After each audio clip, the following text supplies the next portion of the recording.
Welcome, everybody, to episode 9 of the Killer Main podcast series. I apologize. Episode 10 of the Killer Main podcast series. This stuff gets complicated to remember.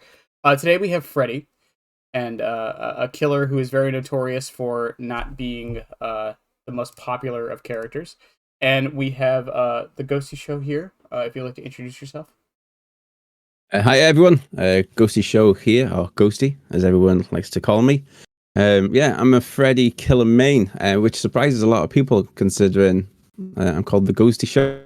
So yeah, when people say, "Oh, you mean Ghostie," and I'm like, "Oh no, actually Freddy," throws a bit of a curveball, and they don't expect it. So it's good to have that, that little bit of a conversation starter. So I like that. So yeah, I'm Ghostie. Yeah. I know you wear masks on stream. Do you have a Freddy mask?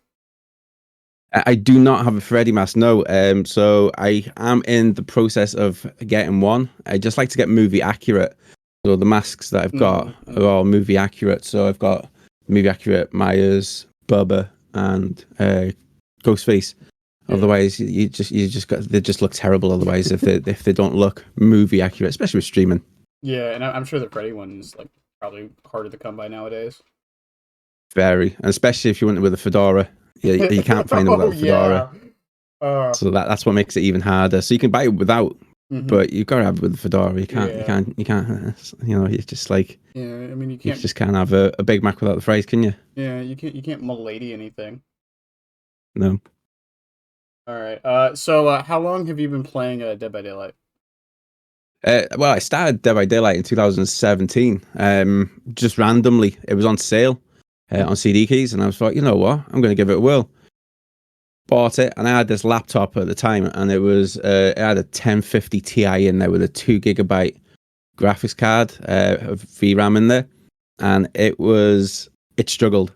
It struggled. I had on the lowest setting, I had on the lowest resolution, and I enjoyed it. And to be fair, I was a Survivor main when I first started playing Dead by Daylight. I didn't like being a killer. I felt like Survivor was a great thing when I first started. And then that laptop broke, and then I didn't bother until it came out on PlayStation and Xbox. And then went on to console, and then it got back into it. Purchased it on PlayStation Gold, so where you got free with the PSN Plus. Right. Started playing it on there. Totally enjoyed it. And then I started making my move over to PC 2020, so just before I started streaming. And I thought, I've got everything here. I'm going to give it a whirl, and that was it then. Moved over from console to PC. Excuse me. And then that was it then. Yeah, just totally enjoyed it. And then I got bored of playing Survivor because of the queue times. And that was the reason I went to Killer Main. Yeah, it's funny. I've heard a lot of people say queue times for Survivor were really bad back in the day. Horrible. Which is ironic because I've seen a lot of Survivor play back then. They were so strong. I'm sure it probably wasn't as fun, but yeah, Survivor was really, really strong back in the day when people knew what they were doing. Oh yeah, dead hard, the works. It was it was a different time then, different time. Don't give me PTSD. But the lobby times are just crazy though. You know, I used to get on at 9 o'clock. I would still get on at 9 o'clock at night now to play it. When I first started streaming, the queue time was I'd start a game, try and get into a game, say 9:05. I wouldn't even get into one until 9:30, 25 to 10. So it was like, do I risk killing the channel trying to be a survivor, or do I move it over to a killer? Because nobody wants to sit down, especially at that time. I was unknown. Nobody knew who I was. Nobody knew what I did. I was just starting out trying to make myself seen on Facebook gaming. And then, yeah, I thought, you know what, I'm just going to try being a killer. And then that was it then. I got hooked. I used to play, do you remember VHS? I rest in peace, but do you remember the game VHS?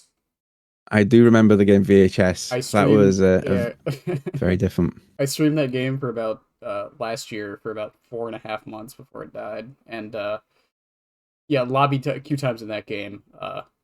I found ways around it, but yeah, 11-minute queues. So I understand the pain. Yeah, I think you especially in this day and age, you'd think they'd have that not down to a T by now, wouldn't you? Look at like the likes of Call of Duty. You can just load into a game straight away, find servers, bang, straight away. It's just very strange how, you know, the horror games seem to struggle with. Look at Texas Chainsaw Massacre. Look at the queue times there. People just jump in and jump out straight away. Yeah, Just doesn't seem to be able to identify it. yeah, it's very strange. Um, so about, I mean, on and off for almost 8 years, so or 7 years. So since the game 7 years, came yeah. out, yeah. Yeah, Uh, 7 years now. what before Freddy, was there any killers you particularly enjoyed, or was that when you were taking a break, or well, no, you were playing Survivors, so never mind. Yeah, we Um, played Survivor. So as I alluded to at the beginning, I was going over from Survivor to Killer, and I actually started off as Ghostie. So as soon as when I started streaming, I had this terrible clown mask, and I got it from the Halloween store, and it was just an absolute terrible, just a knockoff clown mask. And I was like, oh, I'm going to play as Ghostie, and I had a ghost face mask at the time as well. mhm. And I was like, oh, I'm going to give it a whirl, see what happens. And I had a terrible voice changer on the stream as well. I'd press a button, and then when I was hunting people, the voice changer would come on and stuff. And nobody could understand me. Nobody could understand me, but it just added to the character at the time, which was really good. So I did actually start off as Ghostface when I first started like proper streaming. So I made that move, but what stopped me maining Ghosty was I could never on the old ranking system. I could never get past rank 10. So I was always stuck at rank 10. I could never get to rank 1 with him. And it would just annoy me. It would frustrate me so much that I just couldn't, no matter how much I played, no matter what I did, I could never get past 10. So I made the move to Trapper. And then Oh wow. started figuring out everyone's loops, how people looped, where to put the traps, figuring out the maps, learning the maps. And then that got me to rank 1, finally, after years. Listen, Uh, I mean, no offense by this. You said Ghostface was too weak, so your option was to go back to Trapper. yeah. Honestly, and again, when I say that to people, they're like, "What? No, you're doing it wrong." I was like, "But no, obviously, it took me up to that level that I needed to be to get to the ranks. Otherwise, I was going to be stuck at rank 10 forever, mediocre killer main." Well, And then yeah, the trapper took me over to the level that I needed to be. yeah, I also think Ghostface suffers from the Bubba problem where the way they work, it kind of doesn't work with the emblem system. Because they both down people in one hit. Yeah, So in the game, for some reason, doesn't count that as 2 hits. So I forget which medal is exactly. But it for some reason it punishes you in the emblem system for that. I don't know why that's still a thing. It was a thing back then. I'm pretty sure it was worse back then. yeah, it was harder because Yeah, they de-pip you as well, wouldn't they? yeah, So yeah, yeah. if you stalk somebody, got them, hit them, and you done it really quick, you get punished for it. So even though you were doing what you needed to do, you'd be like, oh no, you did bad then, de-pipped, and then you de-rank. So like back then, if you did great but also bad on the scoring system, you'd actually de-rank and you'd lose pips. Now you don't do that. You just stay in the same one and just go up. But Welcome, yeah, back then, no matter how well you did, sometimes you'd be going down. welcome to Dead by Daylight, the only game that punishes you for playing well. Yeah, pretty much. Oh, you killed everyone. Sorry, maybe we got to take a pip off you. Yeah, You did it too well. Yeah, You did it you too did it well. too Not happening. fast. Like what the okay. Yeah, Um, yeah. what was I gonna? Okay. Why? Okay. So now Freddy though. Why Freddy? And I'm assuming it's because you're a fan of the movies, but you know what they say about assuming. Yep. Nope. Fan of the movies. Yeah. That's Freddy, Nightmare on Elm Street, first one, still scares me to this day. mhm. Don't know what it is. It's just, and he goes, just, yeah, it just sends shivers down my spine. It's the only film I can't watch. I'm 38 now. It's the only film I can't watch without getting shivers down my spine. Absolute great franchise. Great franchise. I like it. But yeah, I went to Freddy because it wasn't when I was playing Survivor Nights and things like that. I was never coming up against any Freddys, Mhm. and I wanted to do something different. And I thought, I'm going to give Freddy a whirl. And this was pre nerf as well. So this is when he collected the souls. Yeah, So yeah. and they'd pull him into the dream world. And I thought, well, this is different. This is pretty cool. This. And then they changed him, and everyone started moaning. And I was like, oh, what are they moaning about? I'm going to give it another whirl. And then they did the dream pallets and the snares, and I thought the snares were absolutely terrible. A bit of slow you down just for a couple of seconds, and that's it. Like nothing else. But with Dream Pallets, I find that Dream Pallets, what I enjoy about Dream Pallets the most is the mind games you get with people. Mm-hmm. Is it a dream pallet? Is it a real pallet? Am I going to drop that? And is he going to get me? So should I drop it or not? So yeah, I enjoy that aspect, and I've said it on a couple of my YouTube videos that when you're chasing survivors, they start panicking and you could see, am I going to drop that pallet? Is that pallet going to be a real one? If I move on to the next pallet, it'll be a real one. And then they start doubting themselves, and then start mind gaming themselves. And I think that's what's one of the best things about Freddy is they're doing the work for you. They start mind gaming themselves and tricking themselves to thinking, is it a real pallet or is it not? Do you know of Carnivorous? She's an artist main.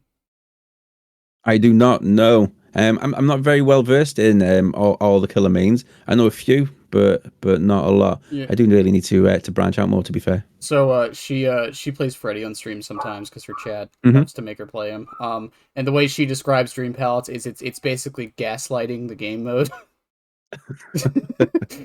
It is, yeah, because then they start doubting them, and then they start panicking, and then what they'll do as well is when you're not chasing them, they'll think it's a dream pallet, and then they'll drop a real pallet, and then they've wasted it, and then you're like, oh, I'll just go and kick that now, mate. Now I'm on chase. It's great.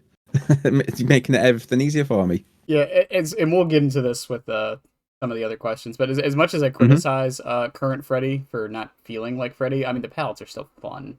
And Yeah, I know Oddstarva really and a lot of other like bigger creators will say no one falls for the pallets.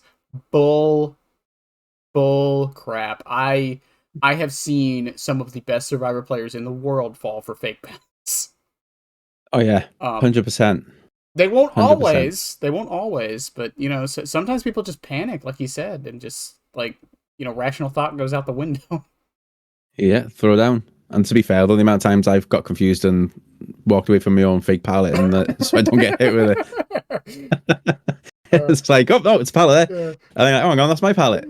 So yeah, but there was a bug not long ago as well, though, that if you did put dream pallets down, you get hit with them. Yeah, So they would stun you. that was quite frustrating. No matter what you did, oh yeah, that's a dream pallet, but then you were assisting. So it was like, when is this getting removed? That was quite a frustrating time. Yeah, I think the thing with the snares too is I think they're fine. I just find them just so much more boring than the pallets, if I'm honest. Yeah, well, you can just dodge them. Oh, there's a dream snail on the floor there. Just gonna run around that. Well, but I mean, like, there's something about like just running through a pallet being dropped in your face and just hitting someone through it because even though you really didn't, but it feels like you outsmarted them somehow. With the snares, it's like, all right, I'll eventually catch up to you. Yeah, because you're hindered for a couple of seconds. Yeah. But yeah, the pallet thing though, that is, yeah, because they waste time, don't they? You see him turn around, drop the pallet, and then it vanishes. Yeah, there's like this moment of anticipation, and then that's it. It's great. I mean, just fly at them with that hand. Yeah. Freddy Longarms. Yeah, Freddy Longarms. Do you know why his hitbox is the way it is? Why it's so wonky? I don't actually. No. A lot of people have said things like. So Freddy's shorter than the other killers. Right. Okay. Because canonically Freddy is 5'4". He's a short king. So when they were programming his model into the game, he wasn't classified as short. He's classified as average height. Because of that, his arm is actually longer in the game than it actually appears. So it's the same as every other killer. That's why. Okay. That's why his lunges are so weird sometimes. I'll see. Every day's a school day. I never knew that. Never knew that. It's the same reason why Chucky's hitbox is so weird when he attacks, because he's so short, but they had to make the hitbox the same as if he was standing up. So his hitbox is actually still above him. It's why like he slices at the air and swings down. Yeah, that's it. And to be fair, I don't even know where you're blind, even to this day. Who do you aim at when you need to blind Chucky? That is one of life's greatest mysteries for me right now. It's Charles. Where do you blind Chucky? It's Charles. Charles, and if it's at a pallet, blind the pallet, and you'll hit him. That's it. Yeah, like because he ducks behind the pallet, doesn't he? You know, you're trying to flash. It's like the pallet's in the way. Can't do nothing. It's great. Well, his hitbox actually lingers when Chucky goes to break a pallet. He actually jumps on top. His hitbox actually stays at the bottom when you're blinding him. So if you just stay aiming at the bottom of the pallet, you'll still blind him. Oh no way! Never knew that. I'm Yeah. just throwing flashlights all over the place, just trying to get something to work. Uh, I really wish that when he was in a match, they would make the beams brighter or bigger or something to compensate. But it is what it is. It's unique at the So least. yeah, Um. exactly. Okay. Just a fan of the movies basically when you were a kid, and even to this day. Yeah, I remember the first time I watched it. I mentioned it on stream not long ago. I think it was only 5 or 6. So Fine. 80s and 90s, yeah, 80s and 90s parents. You know what I mean? They didn't care. So I remember, yeah, I just remember I came in and my dad was like, "Oh, do you want to watch this?" And I was like, "Where is it?" And he goes, "Oh, it's a film with some guy called Freddy." I was like, "Okay," and it was on VHS that he loaned from the store. So started watching it, and yeah, for a 5-year-old, didn't phase me, to be fair. And then after that, it was Child's Play. I remember watching Child's Play not long after that as well. I I think I watched the first Friday or Friday. Sorry. Sometimes the movies get complicated with the names. I watched the first Nightmare on Elm Street movie when I want to say 8. My aunt was watching 6 in the living room. Um, not the best first impression, but I was 8, so I didn't care. It still scared the That's shit it. out of me. Uh, Is that the 3D one, isn't it? 6? 6 is the one with it's the one where they go back to Elm Street and they like explain why how Freddy is a dream demon. Okay. It's Yeah, not Dream Warriors is free, isn't it? yeah. It's the weird one. It's the one with the guy with the deaf guy with the ear. I know, yeah. Yeah, yeah, It's not yeah, the three. Isn't it? Yeah, New Nightmare was 94, wasn't it? yeah. Wait, that one wasn't 3D. But yeah, there was 3D. I think Freddy's Dead, Final Nightmare was yeah, I think Final Nightmare, Freddy's Dead was the 3D one. Mm-hmm. I believe 6 was the 3D one. That explains I believe. so Yeah, much. because yeah, and it was the blue and red glasses used to have as well because there's a Yeah. scene in it where Freddy like explodes and then explodes at the screen. Uh huh. And if you had the red and blue 3D glasses on, then it was 3D. I believe it was 6 that was 3D. If it is 6, that explains so much about that movie now. Yeah, that was the hype of the late 80s, wasn't it? 3D movies was everything. Yeah, I mean, I wasn't alive for it, but I've heard the stories. Yeah, I've read my everything history was 3D. books. Uh, Yeah, well, I mean, don't count us out. Fucking, it came back in 2000, what, like 9? Everything was in 3D around that time. Avatar, everything. Yeah, My Bloody yeah. Valentine, Piranha Saw. Did you 3D, see Saw in Saw 3D? 3D. I didn't see it in 3D, but I That was wanted to. great.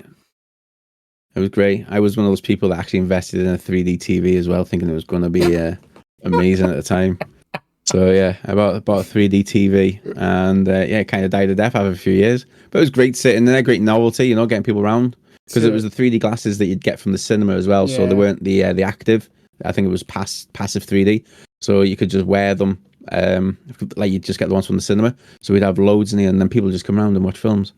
But yeah, Avatar 3D was really good. Saw 3D was really good. You'd have a leg just flying at your face, and you'd be like trying to dodge it and stuff. It was really different. But that 3D was a lot different, obviously, than like Freddy 3D, for Yeah, yeah, example. At least it actually looked 3D. yeah. A lot of the stuff in the 80s, 3D was mostly just.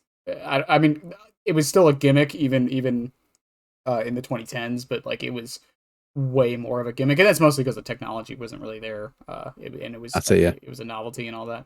Also, for my younger viewers who don't know what a 3D TV is, so back in 2000, like 11, for some reason they thought 3D TVs were going to be in everyone's living room, and then the market crashed and no one bought them. That's it. It's a And weird then you'd have time. 3D movies everywhere. They went from like, well, I'm in the UK, so they went from like, say, £20 a 3D movie Mm, to £6. A bit like HD, DVD, and Blu-ray. That yeah, big battle with Microsoft and Sony. yeah. It's 3D basic. TVs were just that they failed because they were expensive. If I'm being honest. I mean, that Yeah, wasn't the only reason, but that was the big reason. They were stupid expensive. Uh, yeah, and make you nauseous as well after a while. yeah. Well, and plus, if you want to just lay down and watch something, like you can't. No, Uh, So I'm I glad. just checked, and yeah, Freddy's Dead Final Nightmare was the 3D one. So Freddy, Nightmare on Elm Street 6 was the 3D Freddy Krueger. Yeah. We'll get more into the movies with the adaptation question because I do have a couple questions for you about some of those. But Sure, that's fine with me. all right. So this is usually the long question. But from the way you're talking, I don't think you're gonna have many. But are there any changes you would make to the current Freddy? Buffs, nerfs, changes to add-ons, even changes to his perks specifically. Character design. I'd like a little bit of a change. Gives the option of different Freddys from the movies. Mm-hmm. That'd be really good. Yeah. That'd be really good. Yeah. But we just got this one Freddy Krueger. There's, you know what I mean? It'd be so good to be able to have Freddy from 1, Freddy from 3, Freddy from 5, Freddy from New Nightmare, 2010 Freddy. It'd be so good to have a variation. If they can do it with Chucky and have his bride, can't remember her name now, but yeah, if they could have Tiffany. Chucky or Tiff, that's it. Yeah, so if they could have Chucky and Tiff, why can't they? Try and sort something out with the license, because I'm sure they've got the money to do it now. Because back when they had the Nightmare on Elm Street license, they wouldn't have had that much money, because that was early adoption of Dead by Daylight, wasn't it? Yeah. Whereas now, what's to say they can't just turn and be like, let's do that, because they just only introduced new Ghostface skins, Ghostface masks and things like that, and a couple of tomes ago. So hopefully they can see about getting something to get different skins or different characters even for the Survivor. So, it'd be good to have different characters and different variations from the movies like they do with Stranger Things. Mm-hmm. From That'd be pretty good. From what I understand, I forget exactly who owns Freddy right now, but and that's another big problem with it. It's not as bad as Jason, but it's similar. I don't know exactly who owns it, especially with Craven passing. Um, but I from what I understand, they approached behavior. Behavior didn't go to them. Right, okay. Um, and after they approached behavior, they kind of cut contact. Wow. So that's wild, why, that, isn't it? yeah, that's why we haven't really gotten an update, like as far as like skins or uh really anything for Freddy after the rework. Because I don't know how balancing works as far as the licensings go. Some people have told me it doesn't matter; they can do what they want. Some people have told me they have to still at least approve it, and it's part of the reason why I've always suspected Demogorgon hasn't really been changed that much, is because they have to go to Netflix to whenever they want to change something. Yeah, because they have to have it licensed done, then they agree with it to upkeep the image, I bet you. Yeah. There's something strange like that. Yeah. I don't know. I don't know all about the licensing and that, but it'd be really good. It'd be really good. And especially for behavior, what I mean? A bit more of a money train for them as well, that like, especially for fans, Yeah. be able to get different things. Like, look at Bubba, he's got 3 skins, is it? Yeah, 3. I've got all 3 of them. Mm-hmm. And I think it's a good thing to have for variation as well. I think if I was to change anything for Freddy, this is power wise, is I would make the dream snares and pallets toggled. I still don't understand why you have to bring an add-on for it. And I would give him voice lines. I feel like if they did those two things, he would instantly become more played. Yeah. I think with the voice line things, believe not all the early like licensed characters had 0 voice lines. It's only like recently they've started to introduce that, hasn't it? Yeah. It's it started kind of with Singularity, but Nick Cage opened the floodgates, and then Wake, and obviously Chucky. Yeah, I think it's good. I know some people. I do still advocate that there should be a toggle if you want to turn them off. Because I know some people find them annoying. There's a lot of people I know who don't play Alan Wake because they find the voice lines annoying. But like other than that, I think it's great. I think it adds character, and it just, I don't know. I've said this before about Chucky. It's like half the fun is the voice lines. Honestly speaking, and the other animations. Yeah. Because what you got what have you got with Freddy? You just got him going, and that's it. Nothing else. Like, oh, cheers, Fred, mate. What you gonna do? You gonna make me go to sleep now? Cheers, mate. Like, even such good input. Even his, like, everyone makes fun of Myers's palette stun sound. Freddy's is so bad. It's like it's like I don't I don't understand. And even like, and it's funny because this is how I know behavior hasn't really updated Freddy that much over the years. his whenever he does like the finger knives clanking sound, Yeah. I don't know how to describe it, when like he like moves his fingers a bunch.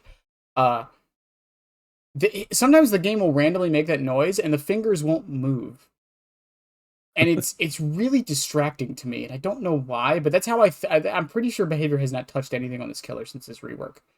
Um, No, I don't. Yeah, I don't think that anything's changed. well, Like every time there's an update, they just seem to just focus on certain areas, don't they? yeah, he did get a shadow buff in the PTB. I don't know if you heard about that. No, So they changed Z Block, which is the hemorrhage add-on. So now what it does is when you teleport, you get Killer Instinct on anyone who's within 16 meters. that's it. And then they add the extra time as well. It took from 45 to 60 seconds or Yeah, something yeah. like It's weird. Freddy wasn't like there's a couple of kill. Like, Pyramid had got like two add-ons changed. that. Mm-hmm. Like not like but like number changes, like actually changed, and it wasn't in the patch at all. That's crazy, that isn't it? I don't know why. Sneaking them in. Yeah, I don't know why they did that. It's a good add-on too. Both of those are, in my opinion. I think they're personally. I think this add-on should just be base kit for Freddy, but whatever. Yeah, I think as well though, with because even if you don't equip the Dream Pallets, he's got Dream Snares anyway, isn't he? Like Yeah, even if you don't equip anything, he's always got the Dream Snares. yeah. I It's just just you have to equip and change it to the pallets. yeah. I like Clown can toggle bottles, so it's like we have the Yeah, that's it. technology. Yeah, they're able to do it for the clown. Yeah, I like the clown. it's so strange. I used to main Clown for a couple years.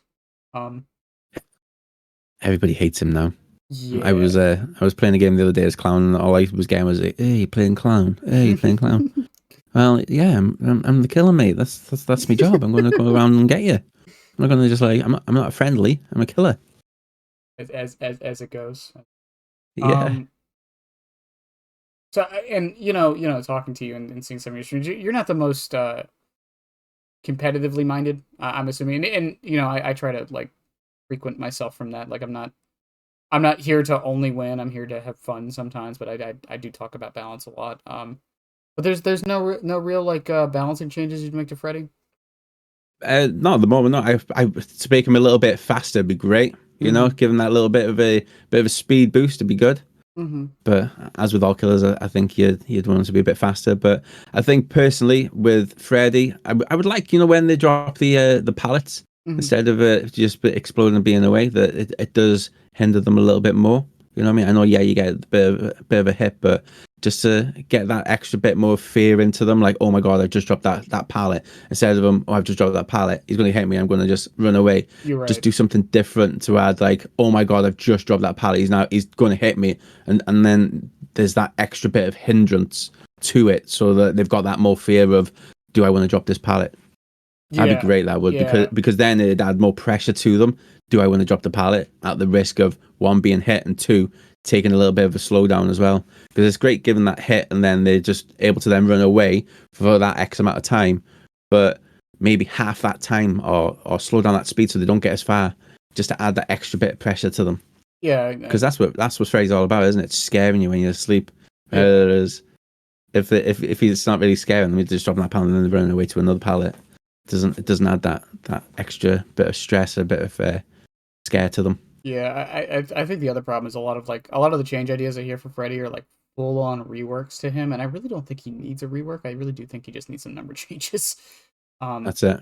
I think with a lot of kills as well, though, it's just getting that right, the correct consistency of X, Y, and Z, and making sure that all those three numbers are all balanced. Because as soon as you change X, Z's just going to go Right. all out of whack, and then you're going to be like, oh, I need to just dial that back, and then Y will go all out of whack, and you're like, oh no, what do I do here? So there'll always be, no matter what you change, there'll always be something that'll upset somebody or upset something in a way that is negative. One thing will go good, but then something will go bad at the same time. Yeah, I do think his teleport though.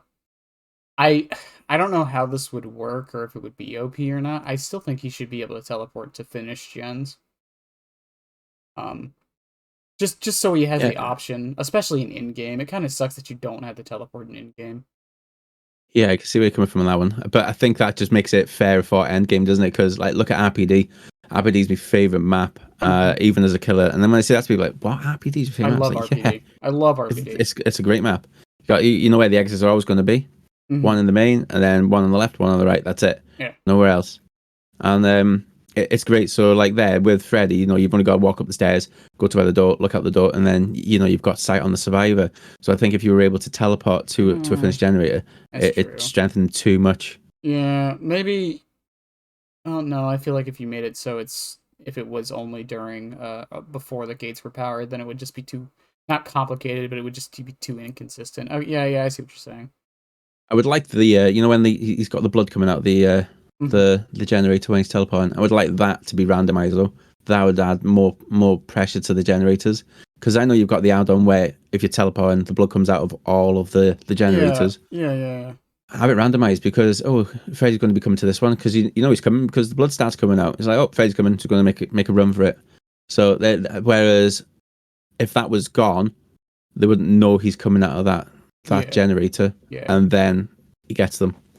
Whereas them having that, what is it, like 1.8 seconds, whatever it is, that time of coming out of that generator, they're able to stop and run away. And that's one of the reasons why I run Dead Man's Switch, because if they let go of that generator, Dead Man's Switch activates it for 30 seconds, and it's great. Yeah, Dead Man's Switch has always been good on Freddy. Absolutely love it. After the change. Yeah. Is that nice little perk that even when you're in a chase with somebody, there's nothing better than quickly looking at a generator where you think somebody's at, pretending to teleport, seeing Dead Man's Switch activate, and then carrying on your chase. It's great. A lot of people don't think about it. Dead Man's Switch is actually really good on Chucky too. A lot of people don't think about it because of the footsteps. So in solo queue, if you're chasing somebody and you activate Hidey Ho, the footsteps happen, and a lot of times you'll see at least one person jump off the generator. It's because they think he's there. Yeah, it's great. That's great. Yeah. Once again, like I said, I think Freddy just needs some number. I've heard some insane ideas. I heard someone suggest he should be able to make fake generators, which sounds really cool, but I don't know how it would work. Yeah, and the implementation as well. You think the people that play Dead by Daylight now, especially like higher skilled people, they know the map layout like the back of their hand. They just know it's so to see this random generator in some part of the map, they'd be like, no wait, that's fake. You know what I mean? These people have got thousands of hours now. The game's been going on for so long now.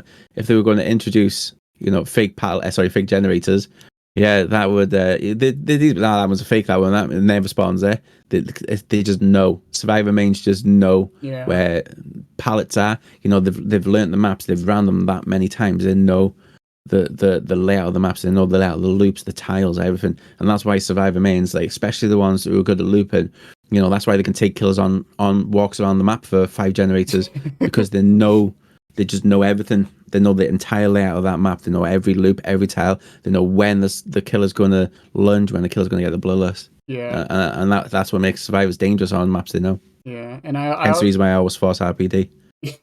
I love our RPD. I like RPD because of how consistent it is. Like you can actually like as a killer, it's one of the few maps you can like actually learn. That's it. That's great, especially if you're starting out as well. Like for people who are just starting out as a killer, I always get asked, who would you recommend to start out as a killer? And I always say Trapper. I'm like, why Trapper? Because you learn where people are going to run. You learn the loops, you learn the tiles, because you'll see that they'll run to certain tiles and they'll run specific characteristics, and that's where you want to put traps and stuff. And then as time goes on, you'll be like, oh yeah, I know they'll go run into this one. I'm going to put a trap there ready for when they're going to do that. And then that'll help you move on to other killers. So I always say, like, if anyone ever asks me that question, who do I recommend? I always say Trapper, because Trapper will just help you learn. It'll help you learn the layouts, it'll help you learn the runs. Yeah. That's good. Yeah, also you don't have to think too much about using his power in chase. That's another reason. Yeah. So just quick M1. Yeah, it takes off that other part of it. I think the other thing with the fake generator idea, so you remember old Freddy, right? Yep. Remember how people said like he was bad against good players, but good against new players because new players didn't know what to do. Yep. I feel like if you added fake generators, that would just do the same thing. New players, exactly. New players would be confused and like super like have no idea what's going on, and older veteran players would be like, well, no, of course there's not a gen there. It's in the middle of Larry's. There's never a gen there. That was a bad example. Exactly, yeah. That's what we were saying a minute ago. It's just you'd be able to fake out new people, but anybody that's got, I'd say, 500 plus hours in the game, there's no way fooling them. There's no way to fool them, and you can just tell they've battled through that game so much. They just know they've put their time in and they're getting rewarded now, and I think that's good. Same with killers. Killers have put their time in and they get rewarded with being able to win a lot of matches. And I think it's on the flip side, survivors, they get rewarded because they know the map, they know how everything works. Yeah. And I think that's the good thing. Yeah, I think map knowledge, and that's why Windows is so popular because with or without map knowledge, knowing where everything is at any given time is just so vital in this game. Yeah. More so in Especially the Survivor. killer. Yeah. I'd say more so in Survivor because for Killer, a lot of the times it's like you're kind of forced to play it no matter what. A lot of the times, like if you're chasing someone into main building, you can leave main building and go find somebody else. But eventually you're gonna have to chase main building if they keep taking you there. That's it. Yeah, or like a 3 pallet setup or something like that. That doesn't really exist anymore. But like a 3 pallet setup or something like that. Like the Survivors it does on the new map. Yeah. Oh. It does on that new map. All right, listen. Those double pallets. Listen. What is going on there? Okay, listen. All right, it's. I actually like the double pallets. Also, for everyone complaining about Chucky's scamper, that loop shuts him down. Just saying, because he would have to scamper 4 times to get you. Yeah, when I seen it on the PTB, I was like, "What the hell is this? Who's been paid off to make this one?" I was like, "Why is that?" It was a pallet, and then another 2 pallets to the side. I was like, "What's going on here? What have I done to piss somebody off?" I actually like it. I actually really like it. I think because it's you making a long wall, so you have the option to either play one pallet or just drop both at the same time. I think it has a lot more decision making into it. Yeah, that's it. Now, if the killer is stubborn and refuses to kick either pallet at any point, yeah, it's annoying, but a skill issue. Anyways, that's it. Yeah. So you talked about Deadman Switch. Builds you run on Freddy typically. This includes the add-ons as well.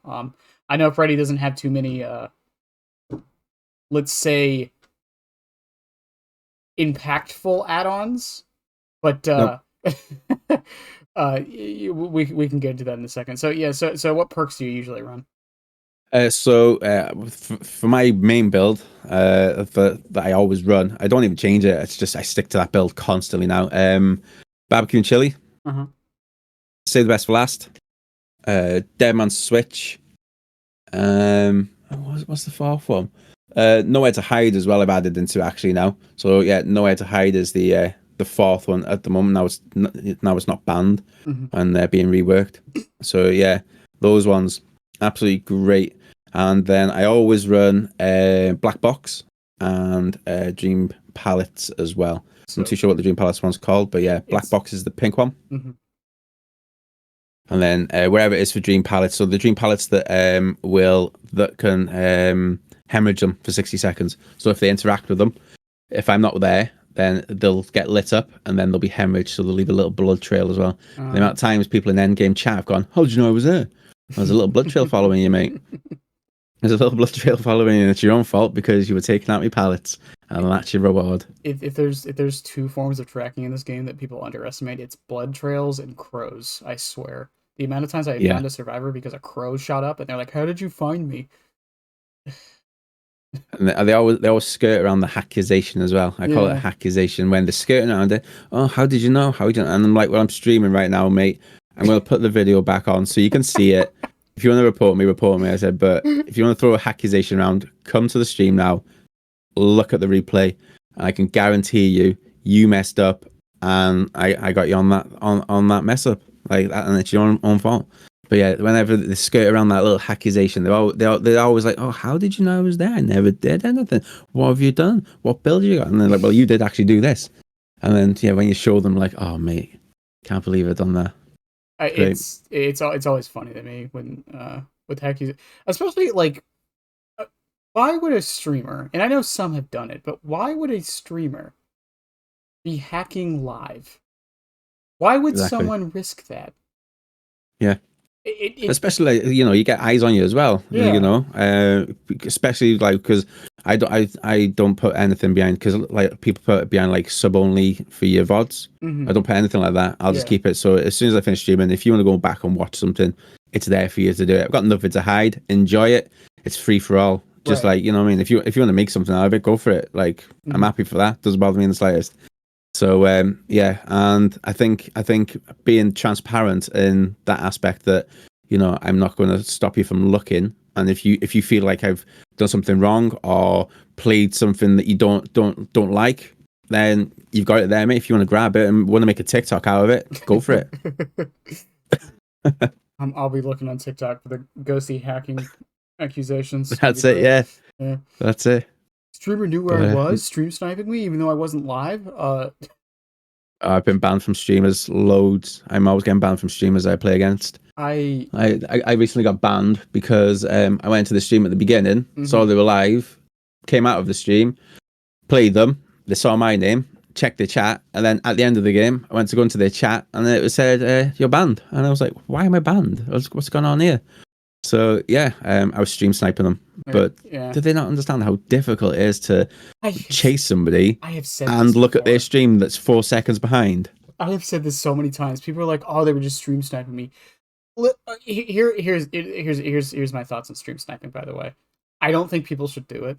However, if you are live and you have TTV in your name, one, uh, like you're setting yourself up for it. Like I'm not saying people are gonna do it. I'm just saying like, you get what I'm saying, there, right?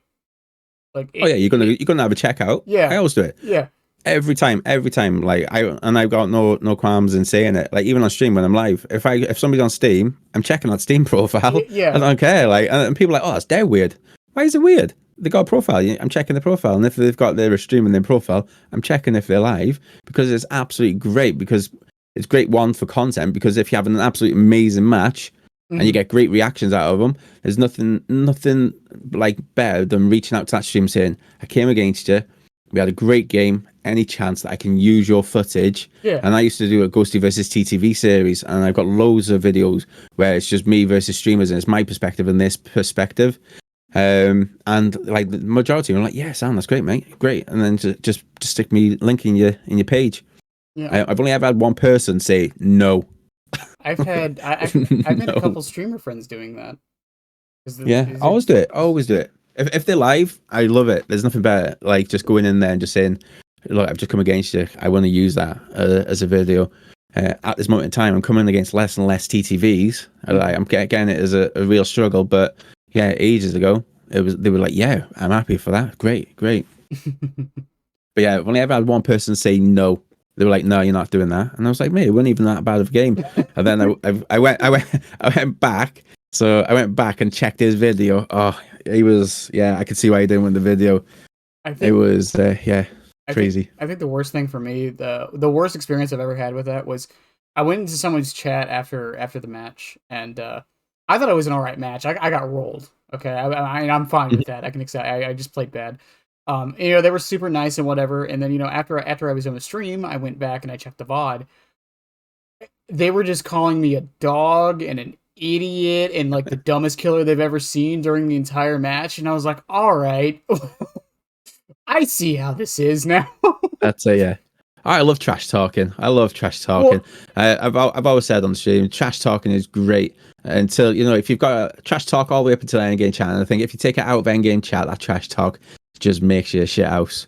Like yeah. everyone trash talks. It's fun trash talking. It's great. But I think if I have people all the time coming into the stream giving me grief. It's like, mate, you've literally taken it out of the game and then decided to put my Hmm. stream in, press enter, typed your words, pressed enter again, just to give me grief in the stream. Like, I don't mind if you're doing end game chat, because that's what it's there for. It's all banter, all a bit of fun. Like, everybody does it. But the fact that you've now gone out your way to now just be an asshole, that's where it just changes things. Like, Hmm. yeah, I love end game chat in the game. It's absolutely beautiful, and I do wish they'd bring it to console. I do really wish they'd bring it to console, because I don't get why it's there's not. nothing better than just having a bit of fun there. I don't get why it's not. Like they both have like Yeah, it would take a while, sure, but like they both have access to keyboards. It's not impossible. pretty Um. sure it's because Microsoft and Sony aren't able, because they monitor messages, don't they? They've got that report system in the messaging, don't they? Yeah. Whereas they don't really have a report messaging system built within behavior. They've got it on the character themselves, but they don't really have it in the actual messaging system. And I reckon it's just a way for Microsoft and Sony to police it. Yeah. Yeah. Back to the whole stream sniping thing, where you were talking about the whole like how hard it is to like. I don't think people realize how difficult it is to actually stream snipe somebody. Yeah, and then preempt where they are as well. Because what's a stream delay? 2 seconds at best. 4 if you're on a bad connection. Yeah. So if you're chasing that killer, you've got to then look at 2 seconds ago where you've already just been. like yeah, I have because when I'm streaming, here's what I'm doing. I set up the other person's stream. I'm still reading my chat and checking alerts and making sure all my OBS stuff is good and playing the game and checking where they are. I'm doing all of that at once. Yeah. It's totally what I'm doing. It's crazy, absolutely crazy. Now, don't get me wrong. I'm always joking on stream, going, "Oh, yeah, I'm going to get stream sniped because I'm this world famous streamer. Everybody knows me. Yeah, I love getting stream sniped because that's why I hide this and do this." But it doesn't bother. It doesn't bother me if I'm going to get stream sniped. If I'm going to get stream sniped, I'm going to get stream sniped. It's one of them. You know, I've been tunneled, I've been camped, I've been like stream sniped and just taking out games so fast. Because at the end of the day, they want to get a reaction out of you, and that's their main aim. They want to get a reaction out of you, and yeah, good or bad, whatever reaction you give, they're gonna love it. Yeah. They're gonna love it, and that's the thing. So back to Freddy's add-ons. welcome to the podcast. By the way, this is how this usually goes. Yeah. Black Box. That's the mini Blood Warden, isn't it? That's it, yeah. So when they open the door and they're still sleeping, 15 seconds before they can leave. Yeah, I actually went. I use that one. Yeah, I went up against. I use that one for. It's great. I use that one for the one who's being the big shit bag. So whoever's at that exit gate teabagging and giving me grief for those exit gates, yeah, I'm making sure I drop you. You're getting punished. Yeah. And then so you see them. Then they'll take that hit, and sometimes they won't even be in Dreamworld, and then you'll hit them, and then you'll hit them into Dreamworld, and then they can't leave, and that's it. Then game over for them, and everyone else is like trying to scrat out the gates as well. Like it's like what is it? A deer in headlights. Like what's going on? So yeah, they do start panicking, and then you see them all just like going as soon as they're allowed out. It's pretty fun. They got but they gave Knight a very similar add-on. With his iridescent banner, where if a guard's chasing them, they can't leave.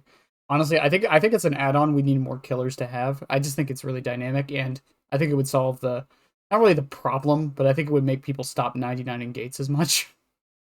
Oh yeah, 100%. Like look at I only found this out not long ago. I don't play the twins, but I didn't know you could leave. I couldn't leave when Vic's on your back. Yeah, I had Victor on my back when I was playing Survivor one night. I was like, hey, out the exit gate, go. Didn't go. I just had Charlotte just come, slap me up back of the head, drop me on the floor, pick me up, and then stick me on the hook. I was like, and everyone in chat was like, "You do know you can't leave with them on you?" And I was like, "I didn't know that." It's didn't know that. Yeah, Pinhead. You can't leave with the chains on you, and I think it's 5 seconds after. Oh wow, no, didn't know that either. Yeah, it's I've had plenty of people. I've seen Pinhead clips of like they'll chain them like right at the exit gate. Like super close, and they'll try to get out, and they just can't. Love it. I don't know if that one's. I don't know if that one's intentional. If I'm honest with you, just because it's so random and weird. But like while the chains are attached, sure, but I don't understand why there's a delay afterwards. But yeah, I really like Black Box. Any opinions on his other, let's say, not great add-ons, or his more, what's the right word, esoteric add-ons like Jump Rope and was it Rusty Chains? Yeah, don't even. Yeah, I don't even look at them. Don't even look at them. I haven't looked at them for ages. I've got literally, because of just prestiging them constantly, just putting loads of blood points to them. Mm-hmm. I got so many add-ons that I don't even change it. Just go to the game. I don't even look at anything. Yeah, so nothing gets changed. The only time it'll get changed sometimes is if somebody's like, "Oh, is there any chance you can add this to it?" And I'm like, "Yeah, okay then." But because I've ranked them up so much, mm-hmm. and I really wish the behavior would implement a crafting system where it would get rid of all the items that you don't want. You could craft them into the ultra rare items or something. Because I'm pretty sure that having all of those items in your inventory, especially now they got the new prestiging system, all those items in your inventory It's going to take up some space on those servers, coding and whatnot. It's going to be taking all that there. All that is data, isn't it? Why can't they just say around and say, here you go, guys. You can now craft these brown items, these green items into yellow items, or these into red items, and then yeah, it'd be fantastic. I'm stealing that idea for a video, by the way. My idea was always to make it like a sales thing, but that works too. I actually kind of like that better. Yeah. Okay. Just brown to yellow, and then yellow and brown to the green, and then just to get rid of it, because I've got hundreds, if not thousands, of items I'll never use, and I'm still using, like, still upgrading, still adding blood points to them just to get more black box. But yeah. It just sits there, it just never getting used. And if you really, really want to make it, like, I don't want to say more complicated, but you can make it so like the emblems give you materials. I know that might be a little grindy, but my idea with this would be, because once you hit rank 1, there's no like you're kind of, there's no reason to emblem farm anymore. Like you can just play how you want and whatnot. But like if they made like the emblems give you like one material per for like each category, it would kind of encourage people a little bit to like not camp and tunnel as much, because you don't get as many points for that. Yeah, or even, the ultra rare, like, the ultra rare prestige, where instead of it being 15 seconds, you can't leave, because you've just crafted it. It's now 20 seconds. And then you can craft them into higher, more powerful add-ons. That'd be absolutely fantastic. Imagine that. Same with the survivors. You've got a flashlight, you can craft it, and you've got a battery that's a bit more because you've crafted 2 batteries into a stronger battery, and then you can add it. Be great. Be great. It'd be a bit of a headache. Don't get me wrong. You know what I mean? I'd be crying myself to sleep the first few months, but yeah, it'd be good. It's like, oh wow, I can craft it and do this. But then on the flip side, survivors can also craft it and do it on their side as well, so they get rewarded with better add-ons, instead of it being like, oh yeah, you've got this monocle and this battery that you can do this with. Well, if you add these two together to craft it, a bit like what they do on Resident Evil, if you can craft it to this, you can get something better. Yeah, and that'd be great. I actually had an idea. I'm working on this video. Do you know what extraction shooters are? Like the Division and stuff like that. No, like more like Tarkov, but yeah, kind of like the Division, where like you go in with like you go in with your equipment, and if you die, you lose all of it, and you're trying to like get out with what you.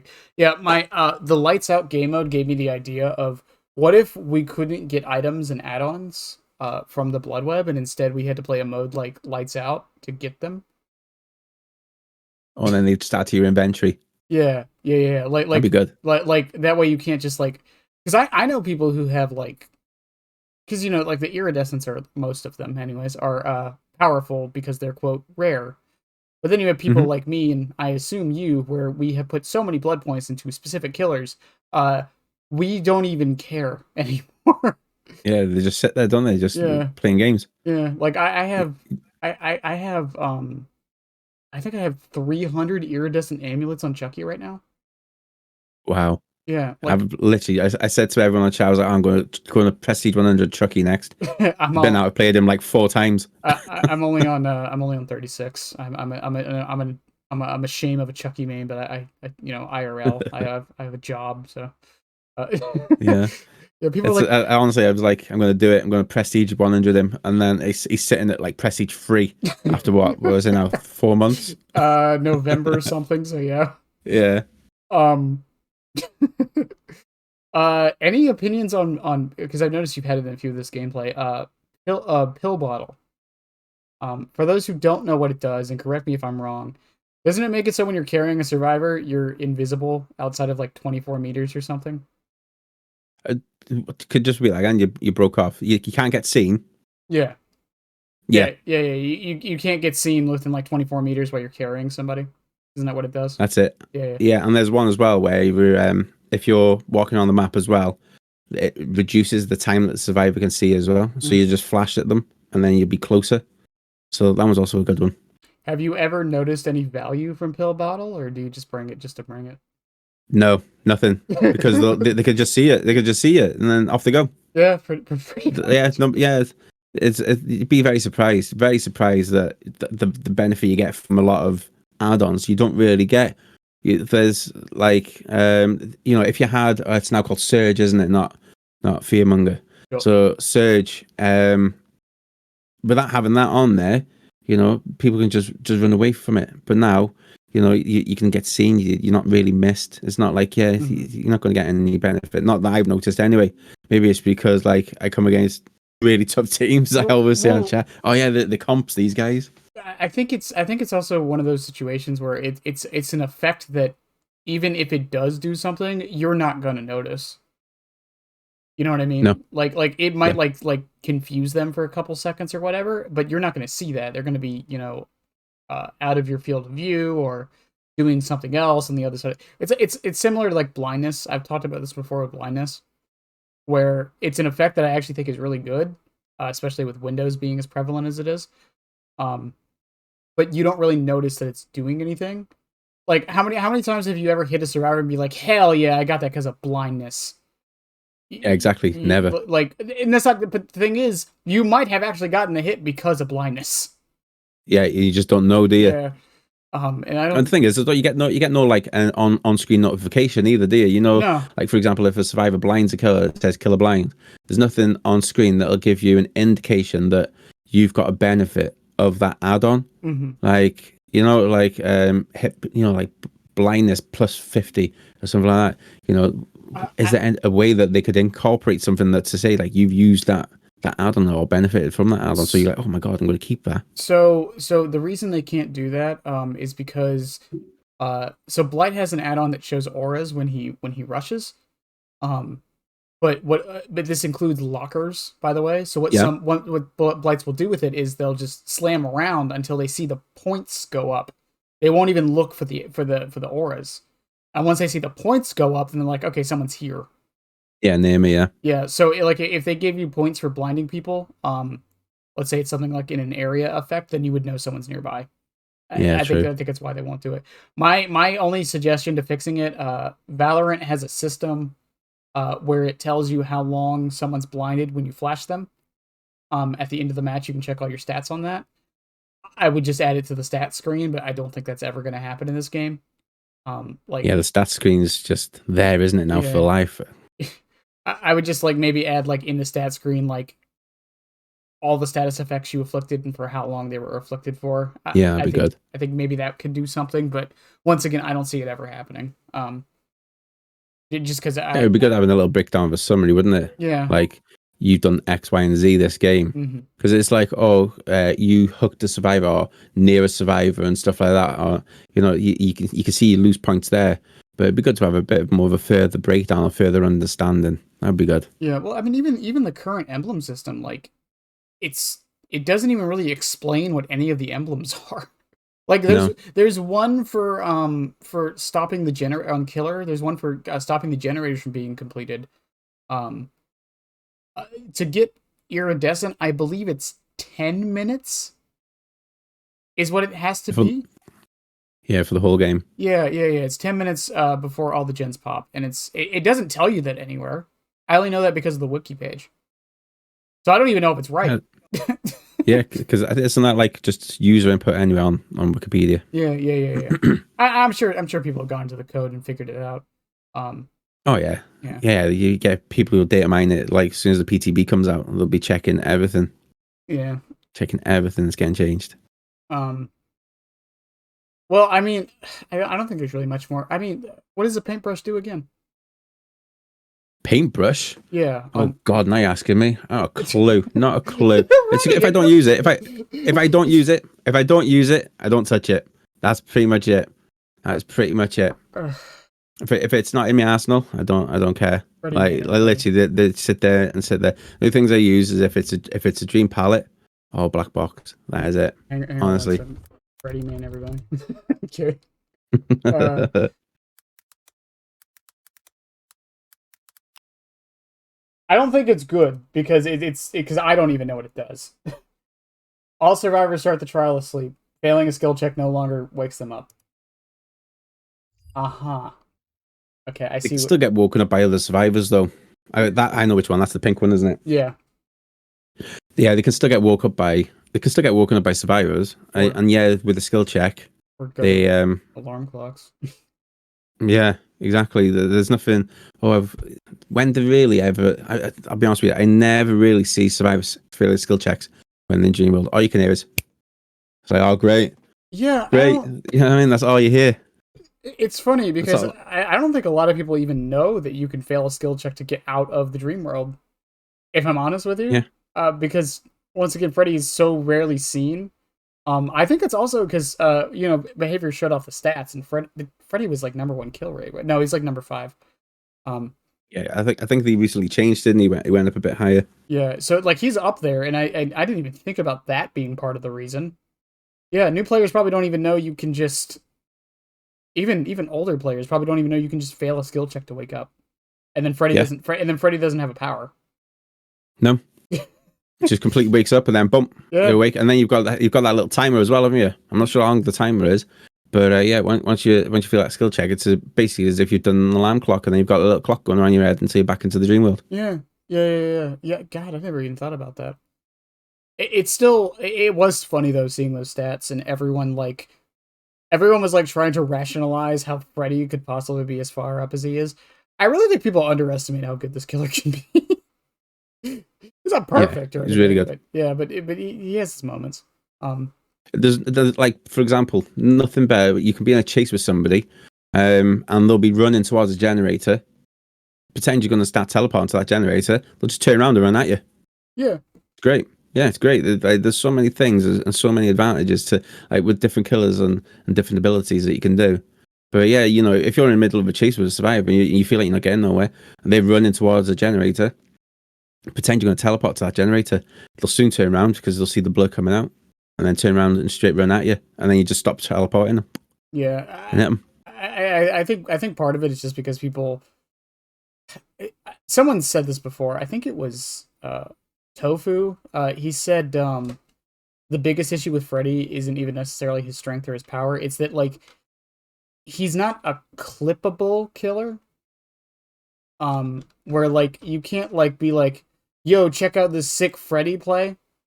You know what I mean? Like Yeah, it's not like Wesker where like you can like dash twice and like hug tech around a car into like a that's it. Z Yeah, flick. Like yeah. Freddy is very very simple, and I think it's a good thing. I actually like him being as simple as he is. But yeah, The thing is, as well, though, you got the huntress mains. They'll be able to do all their trick shots with the hatchets. mhm. Throwing them from one side of the map to the other, dropping the two survivors and stuff like that.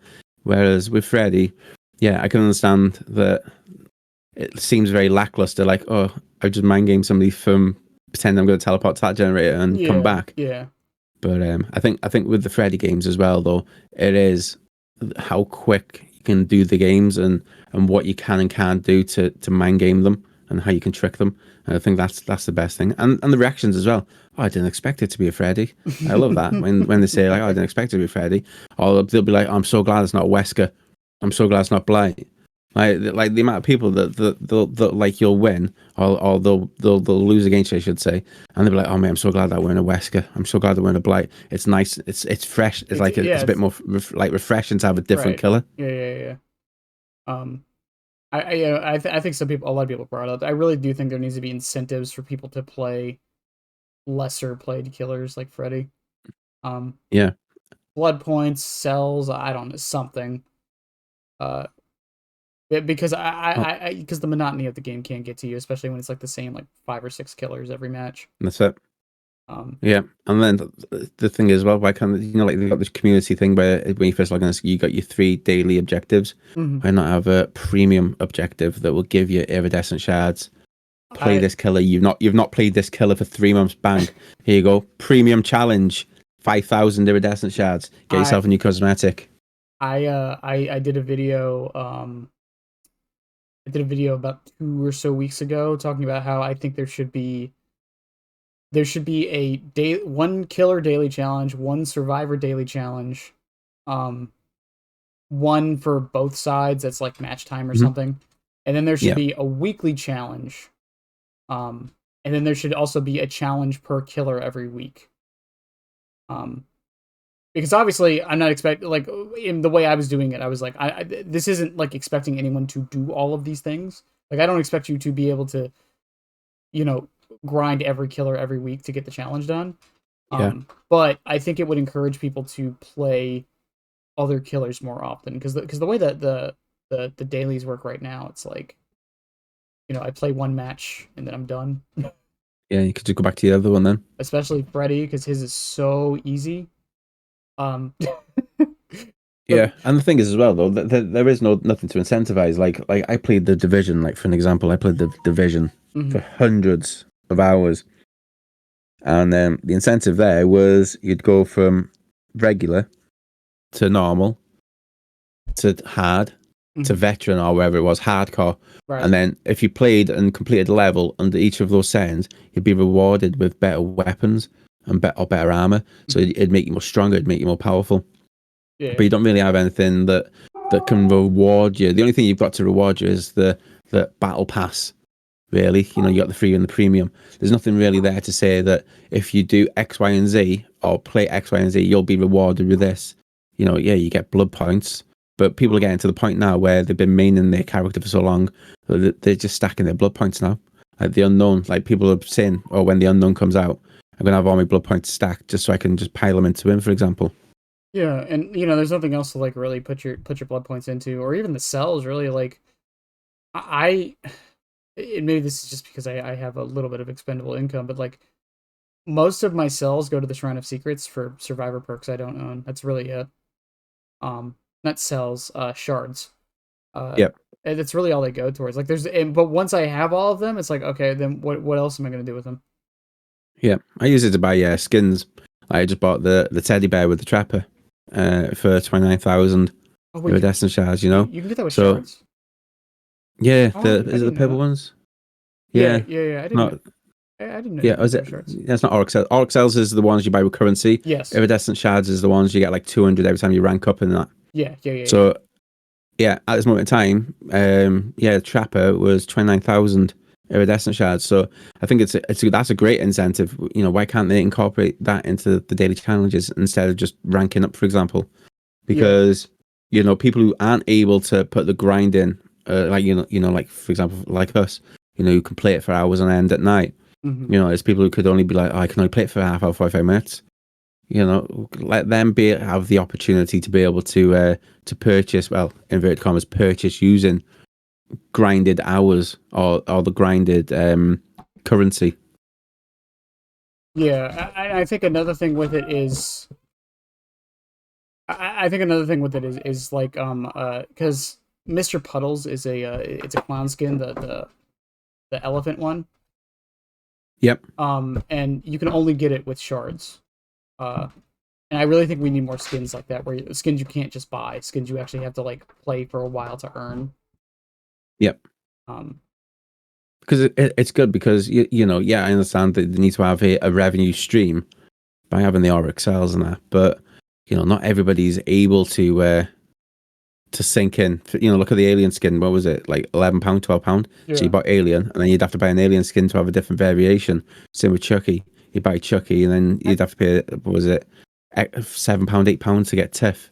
yeah, And well, not a lot of people are able to do that. I mean the licensed ones are a little bit more complicated. Because I think Yeah, they have to charge for those. But I mean for the original killers though, yeah, it'd be good to just be able to have more variation. Like, look, I mean Kate Denson when I do surviving, and again when I say to people, "Oh, I make Kate Denson," like, "What do you make Kate Denson?" Like, yeah, again, it's different. It's a target point because people come in like, "Oh my god, you made Kate Denson." Didn't realize that. I was like, "Yeah, what's wrong with Denson? Nothing wrong with Denson." So it's good for a good talking point. And then like now you've got the Christmas outfit, the Christmas pajamas on Kate Denson. They're now available to purchase using iridescent shards. So by playing the game loads, you're now able to get something that people would have spent at Christmas time, £5 on.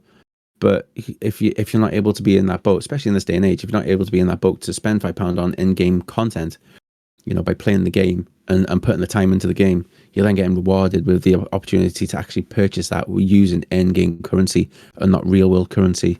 And I think that's really good that after a specific amount of time for the non-licensed characters, that they give you that option, and then and I think that's a really good reward and a really good way to keep players playing as well. yeah. Well, Because blood okay. points gets repetitive. Yeah, and I've talked about before too, where I think people, and once we stream this game, so like we play. I would like to think we play more than most people do. Yeah. Even though I've heard some horror stories of non-streamers who play this game way more than I do somehow. Uh, but like I don't think this game is meant to be grinded as much as a lot of us do. I mean, once again, we're content creators, so like we're in a little bit of a different case. But the average person, I don't think is supposed to be playing this game like 4 hours a day. You know what I mean? That's it. Yeah. There's no real incentive other than, and don't get me, if you're still having fun, sure, go ahead. But like, there's nothing to really shoot for. Like, there's no rank system. Um, there's no real tangible rewards at the end of the day for the most part. Like, I mean, if you're going for like P100s, I guess, but you Yeah. know, but even then, like, there's not other than like, oh, I got them P100. That's really all you get. Behavior, please fix that, by the way. Uh, Yeah.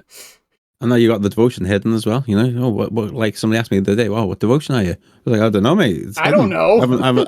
I haven't looked at that for ages, mate. Since it became redundant, I don't even care. I don't even know." And then I had a look, and I was like, "Oh, that's my devotion." I hadn't even looked at it for months because they changed the way it all looked. Yeah, because then So yeah, you have to go you into know the that, menu. and that they plugged that at you for ages. Oh, you got this new devotion system, this new ranking system. You can see this, that, and the other. Now it's like, oh, you got banners. Screw the devotion. Don't care. Have a banner. Oh man. I hope we. But speaking of, I don't know if you saw there. People are very upset about the Deathslinger banner that's coming. That came out with the new tome. No, I've not seen that. So Deathslinger got a banner in the new tome. Right. In I think tome level 3 if you finish it. People are very mad about it because if it goes like this, or continues like this, it means that every killer will have a banner in about 10 years. No. Yeah. So behavior, please just I'll buy them for God's. Just sell them. I don't know. Yeah. Like it's so strange. Incorporate them into specific character skins. Yeah. That's what they did with Chucky, wasn't it? Yeah. You bought the Tiffany skin. You got it. Yeah, you got the banner. Yeah. But like I'm cool with that. But yeah, it's just so strange that they introduced this banner system and like it's barely being used. It's such a small thing. It doesn't really affect anything at the end of the day, but it's just nice. Yeah, and like by now you'd think they'd have more user icons because all I've really seen is Christmas Dwight, Chucky, and a lighthouse. That's all I've really seen on people's profiles. I haven't seen much else. Yeah. It's like Halo Infinite when it first came out. They were like, oh, there's gonna be like so much armor customization, and no two people are gonna look alike. And like for the first like I want to say like 2 months of that game, everyone looked exactly the same because there wasn't any customization that wasn't just bought. Uh, No, it was Didn't that kind of fell on its ass as well, didn't it? it's doing okay right now. It's gone bad. Yeah, it's gotten better. It's not great, but it's gotten better. I don't play it much anymore. I did play it for a couple months a little while ago. It's fun. It's not my thing anymore. I think I'm gonna sound like a fucking old person saying this, but I think I just grew out of Halo. If I'm being honest. Yeah, because I remember playing that when I was coming home from school. It was great. Yeah. Just jumping on the Xbox, playing it with your friends and that. And then I tried playing it on the Xbox when that came out, and I was just like, I'm too slow to do this. Like right now, I feel like I'm too slow to do Call of Duty. And I remember when I was like 18, 19, I'd be up until 4, 5 o'clock in the morning, just absolutely smashing the shit out of COD. Like just getting snipes and this, that, and the other, like just running around, going boom, boom, boom. Now I'll play out in the front room. I'm like, oh, I didn't even see him. Where's he come from? How did he get me from there? I think I've just got old man eyes now. We're gonna have to sit there with magnifiers on me bloody eyeballs instead of my glasses. But yeah, it is crazy, especially like first person shooters now. You just see them, sliding on the floor, jumping in the air because they all do Halo jumping. Yeah. Halo's got a lot to answer for on that. To be fair, Yeah. you get to see everybody Halo jumping, even when all it is just a jump. Yeah, I think for me, once again, I think the old is part of it, but I think it's also just because I don't have the time like I used to. Mm. I mean, I stream Dead by Daylight 3 days a week, but it's like even if I didn't, like I get home from work and I'm just so tired that I like a game like Halo or COD is just it's too much. It's too much for my brain sometimes. Yeah, and I think as well though, especially with like playing DBD, it's a lot more. It seems faster paced. It's a lot slower compared to the likes of Call of Duty, for Well, example. Like Call of Duty, you can see him spinning and do this, that, and the other. If I was doing that on DBD, look like a fucking. you'd be like, what's this guy? What's this guy's DPI? I think my DPI is like 1600 DPI, and then everyone's like, that's too fast. And I was like, well, that feels slow for me when I'm playing on DVD. But like, if I play COD, I can't do Call of Duty on keyboard and mouse. I have to play it on control pad, which Yeah. is weird because then I play keyboard and mouse as killer on DVD for a first person game. Well, once again, DBD is fast, but I think there's no like Twitch reactions most of the time. There's Oh exceptions, yeah, but for the most part, because people have had the frame rate debate with this game, and it's like there is not much going on in this game to the point where you need 240 FPS. I can promise you. yeah, 60 frames is more than enough. Yeah, it's fucking I know they've got that thing where they can do up to 120 frames, but yeah, I even think that is a bit like much it's for not this needed, game. is it? Yeah, Yeah. I You'd need that for like if you're playing FIFA or Call of Duty, something, like Rocket League as well. mhm. Something that's got something moving fast. Survivors don't really move that fast. You know what I mean? They just move the same speed. Yeah, and once again, it's not like you're really like flicking most of the time. Even Huntress players, like, yeah, they flick, but like it's not like a 360 no scope flick. You know what I mean? Like, That's it. Yeah. unless like they're memeing, like Yeah. Exactly. 'cause it's one hatchet. Like you're not like it's not like you're gonna jump down off of Dead Dog's balcony and like one survivor's gonna show up, but you have a hatchet in your hand, and like three more are gonna show up, and you have to instantly hit them like all in like half a second. Like it's no situation like that in this game. Yeah. 'Cause Um, everything's just cooling down, isn't it? And I think that's what, like, touching on that, like the speed, mhm. like the cooldown on some of the things is needed. Like, it shouldn't be as long as it is. Sometimes there's nothing worse than you've been in chase with somebody, you get hit by that pallet, and then you got to recover, and then you've got to kick the pallet, and then you Yeah. got to resume chase. That is, that just absolutely grinds me ass sometimes when you just like, why am I being punished? And the hitboxes on those pallets as well, they do me head in. I'll stand about a mile away and I'll Yeah. still get hit by it. The amount of times I've stood there and I've been like, how is that hitting me? I'm nowhere near the box, but because of the hitbox of it Mhm. being that big, I'm now hindered. And then Um, same with head on as well. Head on's another bugbear. yeah. Like, that is crazy. You know what I mean? It is an uncountable perk, which is what it's there for. You hide in a locker, the amount of people that'll jump out. But the amount of times where I'm not nowhere near that locker, but because that hitbox is so big, I'll be hindered, even though I'm like a few steps away. Yeah. It's Yeah. crazy. Absolutely crazy. People have talked about like why Dead by Daylight is as popular as it is, and the licenses are a big part of it. I think another thing with it, it's not even necessarily how easy the game is to play, and I don't mean to discourage anyone who's good at this game. Game at its base is extremely easy. Okay, it's very simple. But I think another thing with it is that, like we just said, there's no like flicking. There's no like you don't have to have like hyper reflexes to play this game. Like Yeah, you can just pick it up and drop it, can you? yeah. Like my 60-year-old mom could play this game. You know what I mean? Like, Yeah, it's nice, and I think it's good to have games like that. yeah, Games where you're not going to spend ages learning it. So, and I think that's what makes it popular as well. Look at Texas Chainsaw Massacre, for example. mhm. That has got such a big learning curve because you got to slow down, you got to be more stealthy, you've got to think and do a lot more than Dead by Daylight. Oh. Whereas on DVD is kind of like, oh, I fancy having a game of DVD tonight. I'm just gonna grab a pad. I'm just gonna boot it up. I'm just gonna sit on the sofa. Just gonna run around and troll some killer for a bit, or I'll play some killer for a bit. Yeah, and you can just play. I'm done with that now. I'm just gonna put it on the floor. So I like that you can do that. You can just pick it up and drop it, and not have to be like, oh, I've got to now learn this and I got to learn that. Well, yeah, because I think DBD, like, if you want to learn like that, you can. The option is there, Yeah. and there's a lot to learn, but you don't have to. And No. I think that's what sets it apart from a lot of other games and why it's Yeah. so popular. On top of that, as Yeah. far as like streaming, it's like, why is it a really popular game to stream? Well, on Survivor side, there's a lot of downtime because of generators and such. So like, it's a really good chance to like talk to chat and do Yep. other things. On the killer side, it's not as much of that, but it's still like, unless you're taking the game like super comp seriously, it's still pretty chill. Like, Oh yeah, you can always talk to chat. yeah, Like when I first started streaming, I would never I was terrible for it. I would never read chat during a game. Oh my god. It's only like the past, I'd say, 2 years that I've got the ability to now glance at chat and go back to the game. But yeah, when I first started streaming, I would never read chat, and they'd be like, "Mate, what are you talking about? Who are you talking to? Who are you answering?" I'd be answering myself. How speak honestly here as a streamer, how often have you completely messed an easy thing up because you were looking at chat? I'm sorry, can you just repeat that? Sorry, my mic messes up sometimes. As a streamer, be honest here.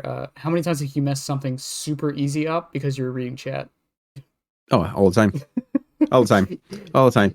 The amount of time, and especially with like Dixford and stuff like that. Like, Yeah, I'm not sure. You know what I mean? I know Dixper, Like, yeah. yeah, that is a that sometimes just riles me because I'll be in the middle of a chase. Like, perfect example. The other day, I was in a chase and I was doing absolutely amazing. Next thing I have, demons going on my screen, dead loud. Holy shit, I absolutely shit myself. And everyone's like, ha, ha, ha, ha, that's great, it's amazing. And I was like, it's not glow, is it? 'Cause I'm dead now. I'm dead. You just ruined the whole game. So yeah, it's great. It's great that people can troll you and have fun with that. But yeah, the amount of times, the amount of skill checks I've missed, or like somebody they'll highlight a message and they can use their Twitch points to highlight a message purple, and then in my peripheral vision, I'll just see this purple message appear, and I'll be like, oh, what's that? And then I'll take my eyes off the ball and I'll read that message, and then I'll look and I would have failed a skill check, or Michael Myers has just grabbed me and took me to the hook. Something like that, yeah. So it does happen, and it is funny as well. And I think chat knows sometimes as well. They're like, "Oh, we're going to troll him a little bit," and they'll highlight or they'll do this. Or yeah, it is great. I love it. It's great interaction.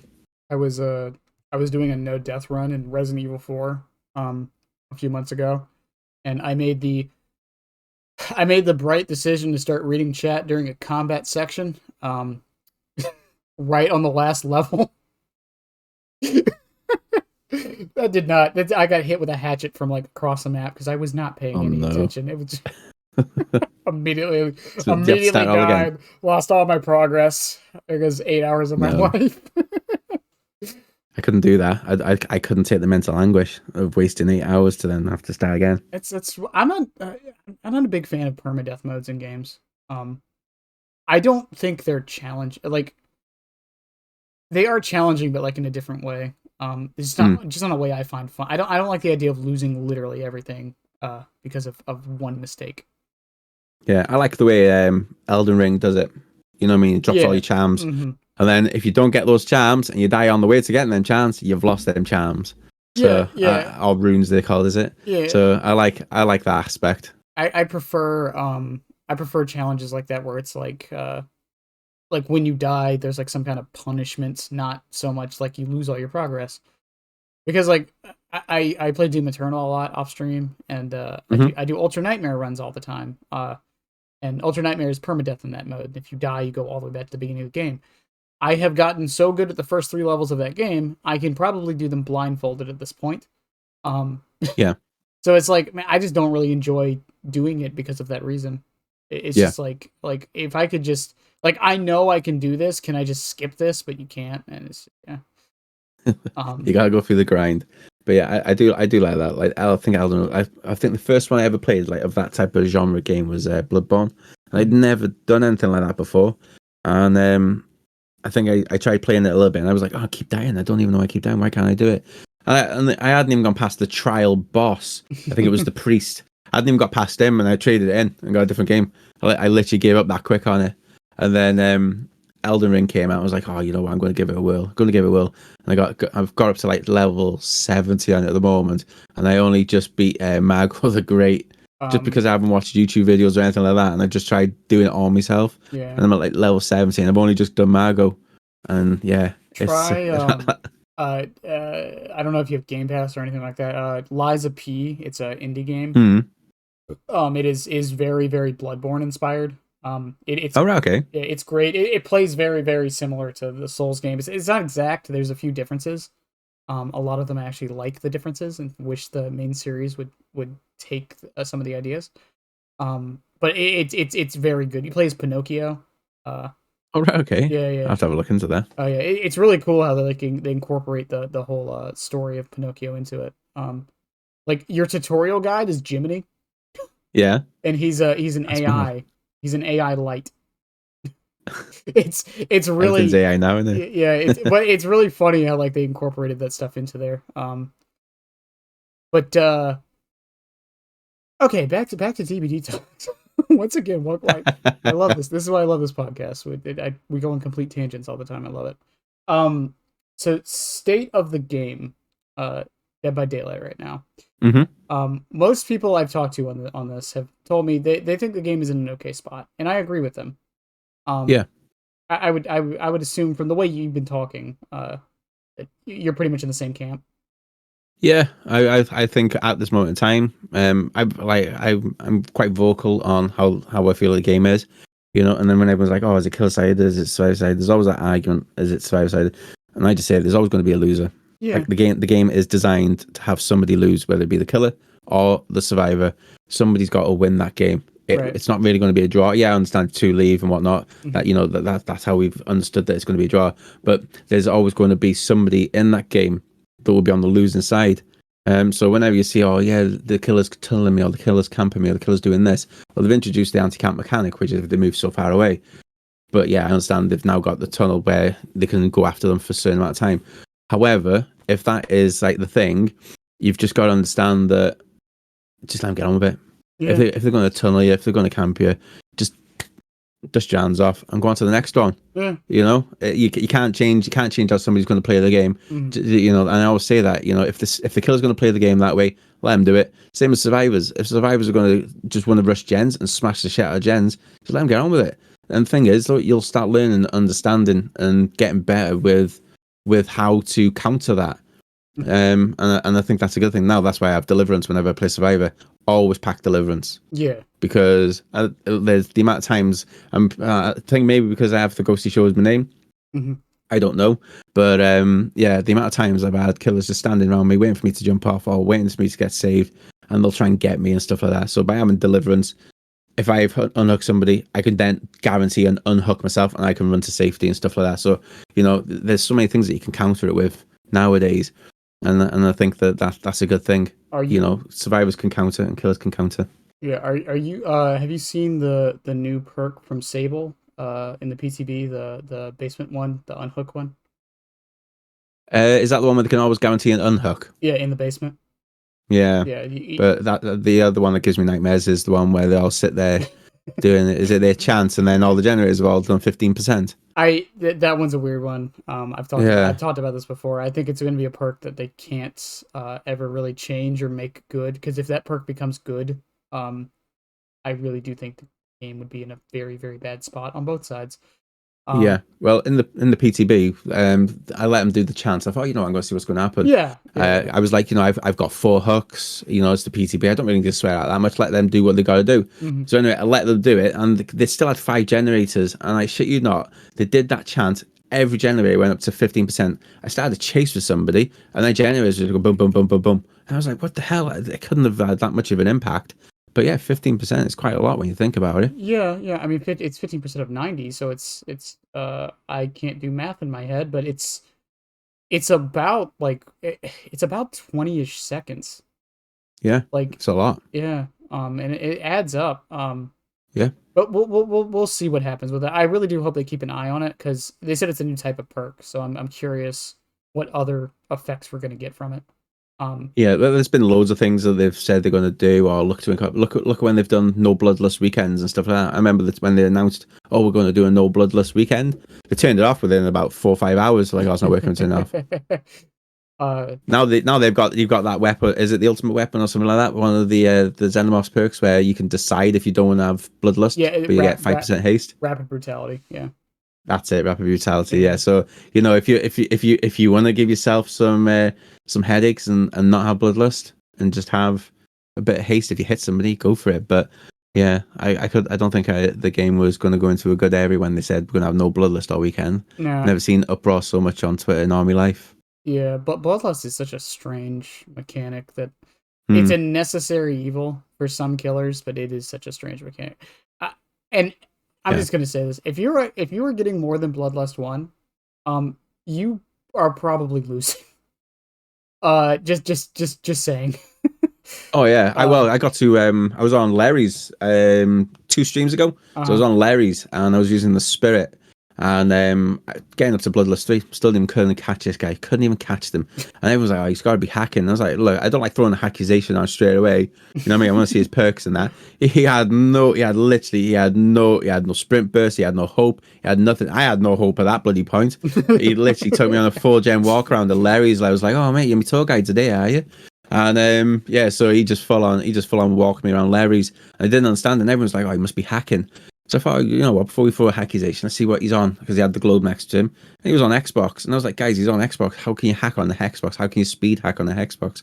It's like, it's not a known thing. Like, I know you can do it on Windows or Epic and that, but it's like, this guy's on Series X. Like, how can you do it? And they're like, oh, you can. And I was like, I'm not too sure, you know. You can. It's just, in order to do it at that point, I'd just let him, because he probably spent like $300 to do it if they'd like.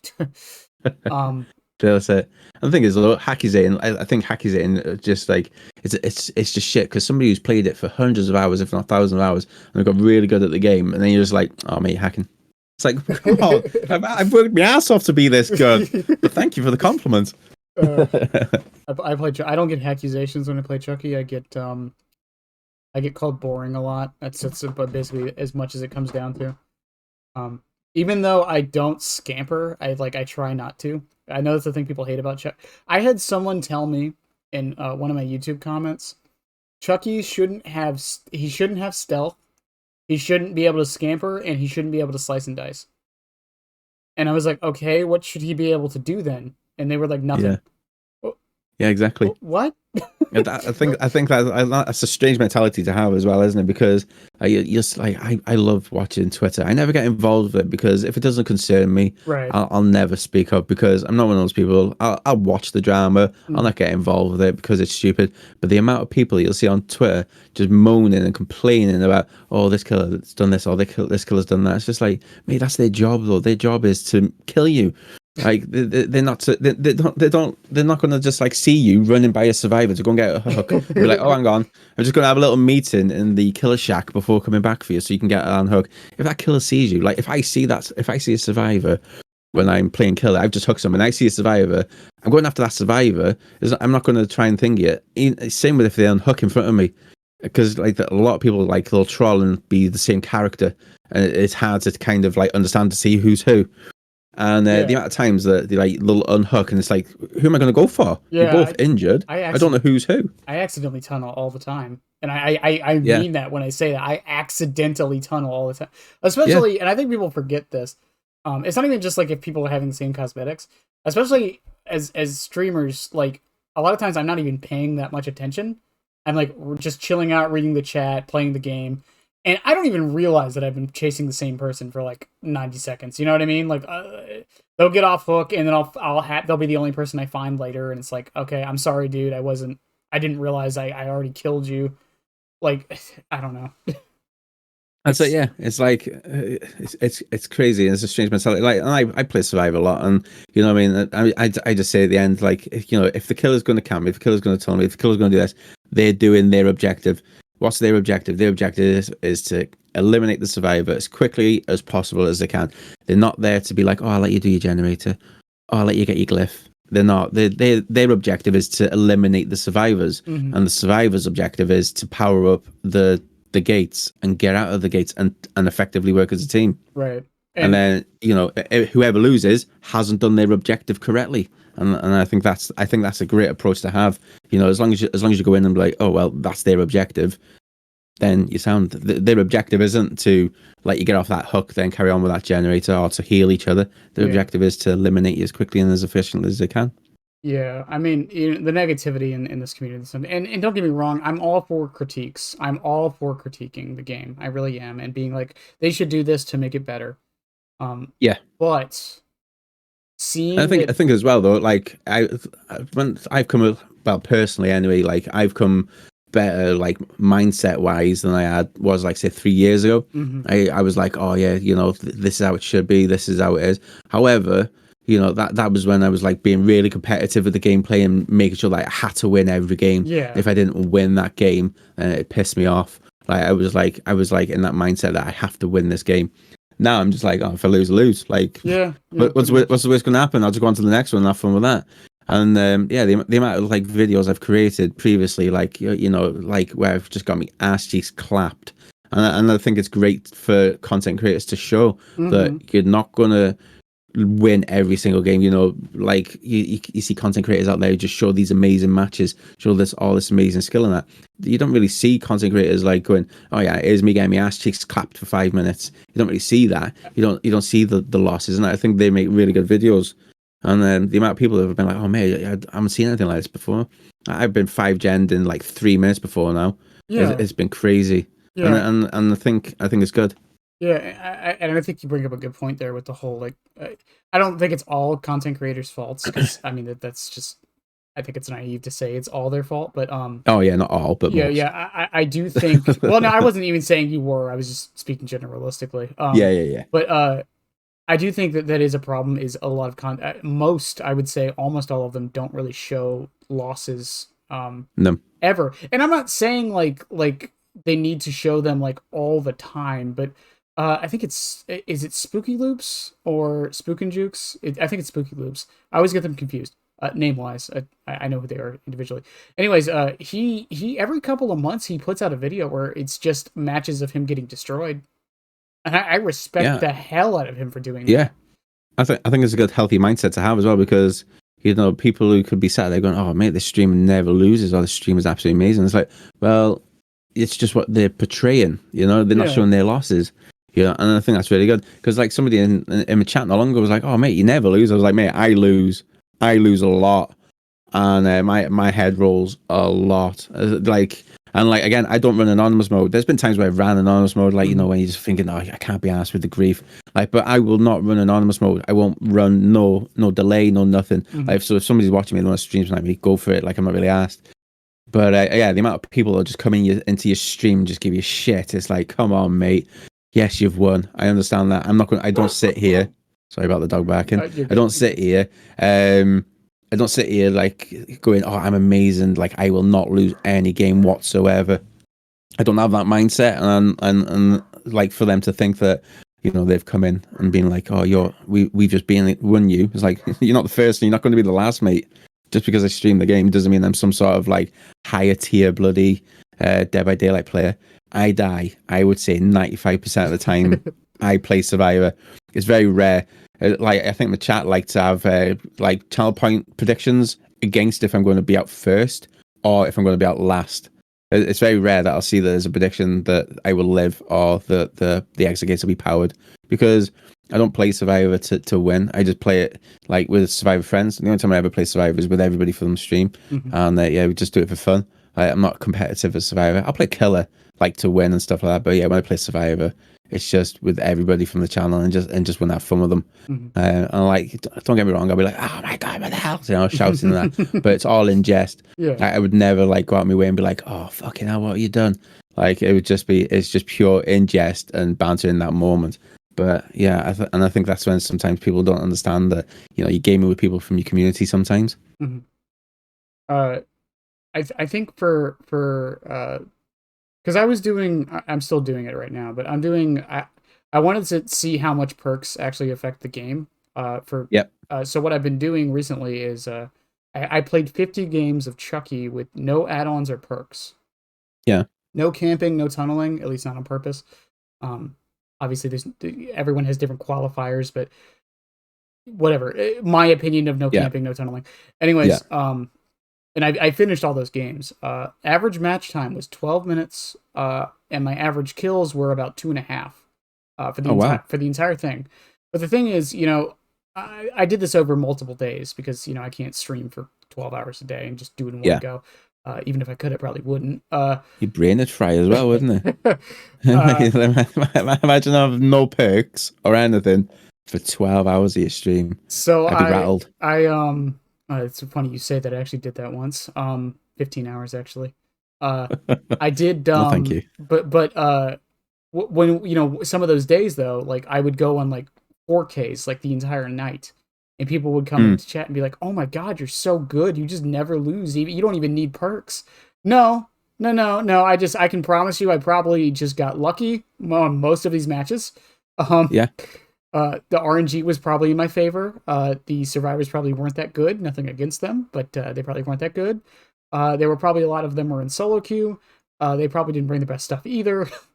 Like there's a lot of Yeah. factors that go Exactly. into it. And then Yeah. the next night, like I'll go in and like I'll lose every single match, get 4 out of the entire Yeah. night.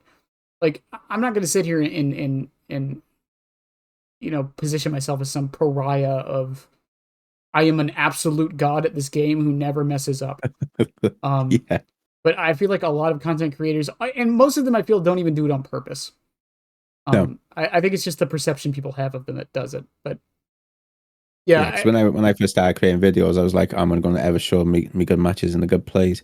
But then you realize that it's not always the best thing. Like loads of people want to see you losers and that. And yeah, when you showcase that or talk about it, especially on stream, like people will come in and think you're going to win all the time. It's like, mate, I don't always win, and it's actually healthy to lose. So if you're going to go in with that mindset of I'm going to win this all the time, mm-hmm, it's not going to be healthy. It's not going to be healthy for your mindset because that's what I used to have when I first started streaming. mm-hmm. I was like a very aggressive, mindless killer main, and I was just like, I gotta win, I gotta win, gotta win. And I wouldn't care about it. I'd be tunneling, I'd be camping. I just do it all just to make sure I got that win. But then I was like I don't know, something just popped in my head one day, and I was like, oh, I don't need to be like that. Like the stream's not about that. The stream's like I prefer being more of a comical, laid back, chill streamer than an aggressive sweat lord. Mm-hmm. So now I'm just like, yeah, I enjoy where the stream's at now, which is laid back, having a laugh. If I lose, I lose. If I win, sound. I And if I think win against a stream that's live, even better. I think the problem is especially for people who don't stream the game. I think there needs to be. I don't want to. Expectations are definitely part of it, but I think people just need another. If your objective is only to win, you're always going to be mad when you lose. Mm-hmm. But if your objective is, and I don't even want to say have fun because that's esoteric and subjective to everybody, but Yeah. but like I'll load into a match with Survivor and I'll bring like a totem build. I'm not expecting to win that match. No. My plan is to get as many totems as I can. That is my plan. I'll come in with an autodidact healing build, and it's like, well, my plan isn't to necessarily win. I want to win, but like it's not the only thing I'm trying to do. Um, Yeah, I love trolling. I do. It's great. Like as a survivor, I love that's the great thing. Like trolling with teammates or trolling with a killer, mhm. and like with me being this Kate Denson, I like to call myself the meme queen.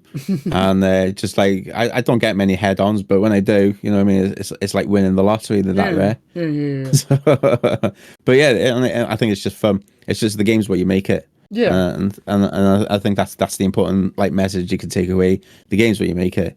You know what I mean? If you want to get angry at the game, that's not the game doing it to you. That's you doing. You're getting pissed off at something in the game. It's not. It's not like It's not the game or somebody else is doing it. That's your reaction. That's your feeling. Yeah, yeah, yeah. And like on the killer side of things, it's like don't always go for the 4K, man. Like try to master a killer, try to and because of how this game is set up, like I know people who are like really good at this game who still lose even if they bring the best stuff on the best killer.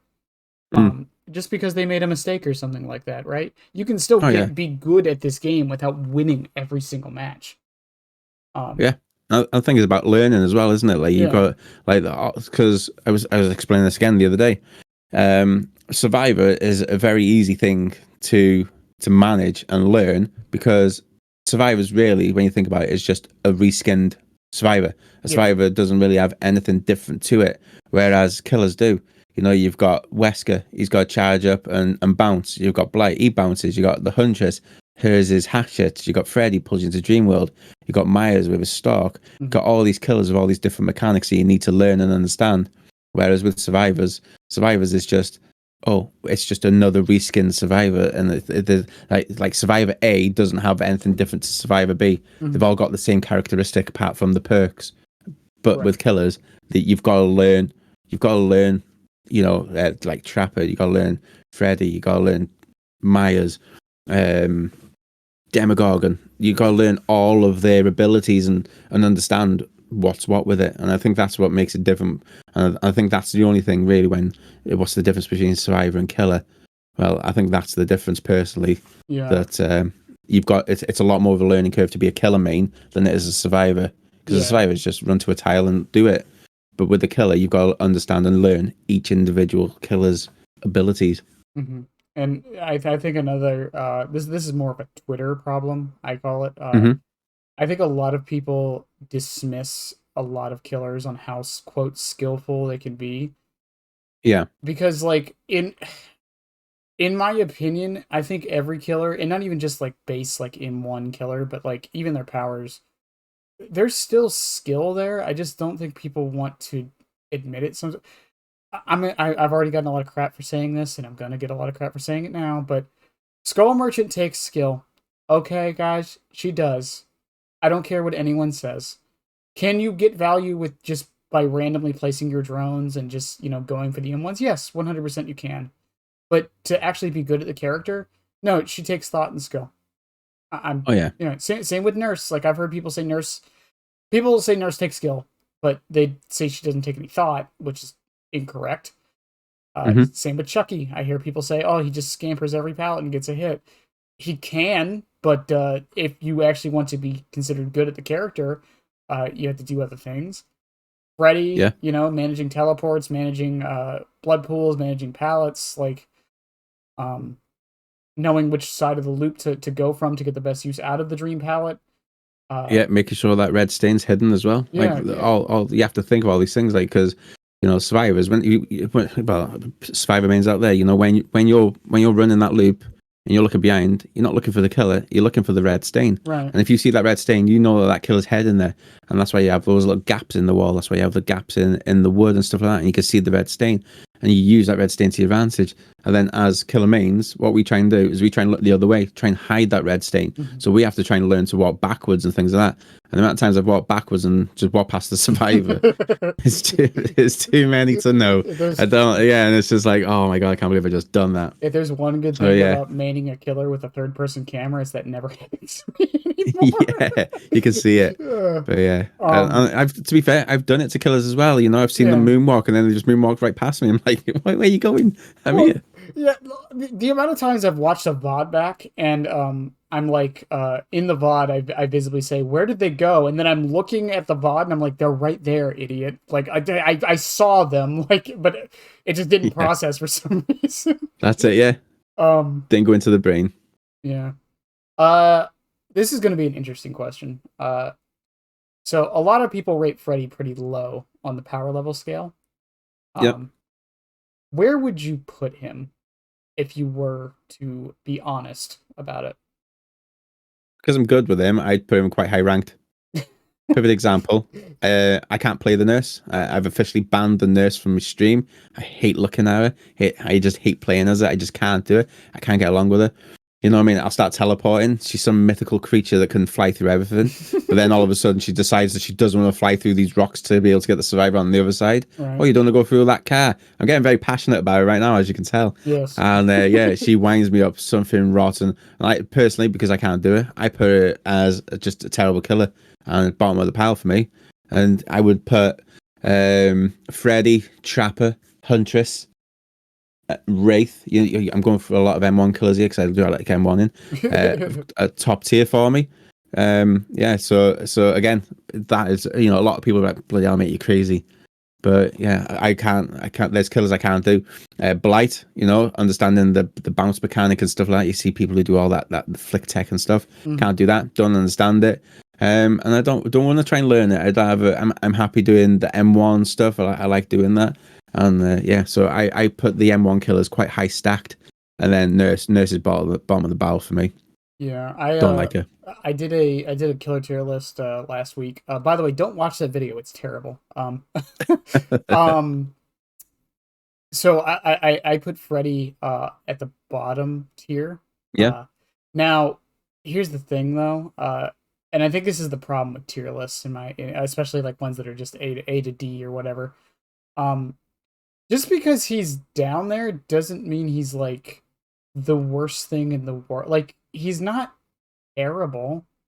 Hmm. Like he still has his advantages, and once again, like you said, once you get good with him, problem with that is like you could argue, well, once you get good with Nurse, then she instantly becomes S tier, and it's like that's a fair point. And that's the problem with a lot of Yeah. tier lists. Like I said, it's like Blight and Nurse are S tier. Like if you want to go on the fact that if you're going on the assumption that someone is the best with every killer, right? Yeah. That Blight and Nurse are S tier. There's pretty much no question. But I think that's the problem is like I've seen good Freddys. I mean, I've been watching the game play this entire time. It's like I've seen good Freddys, like and they can make the game look way easier than it is and make the killer look better than he is. You know what I mean? Like, yeah. And I think as well though, it's all to do with the person that's that's controlling it. Like I say on stream all the time, they're like, "Oh yeah, play this killer, he's amazing," and I'm like, "No, in my hands he's not. No, in my hands he's not. Like he's the worst killer in the game. If I'm controlling that killer, he's the worst in the game. Like there's no way he's good if I'm controlling him." And I think that's what and I think that's the good thing about like multiplayer gaming, using different characters and stuff like that is. It's the person who's playing that, I think, as well. You know what I mean? They've put that grind in, they've put that time and effort to understand the mechanic of the Nurse or Blight. You know what I mean? They've gone through that headache that I go through constantly. You know what I mean? I go whenever I play it because I play them very rarely. So whenever I do go and play them, I get that headache that they most probably had every day for about a month straight before they start getting good with it. And now they're good with it. They don't need to do anything. They don't have that headache.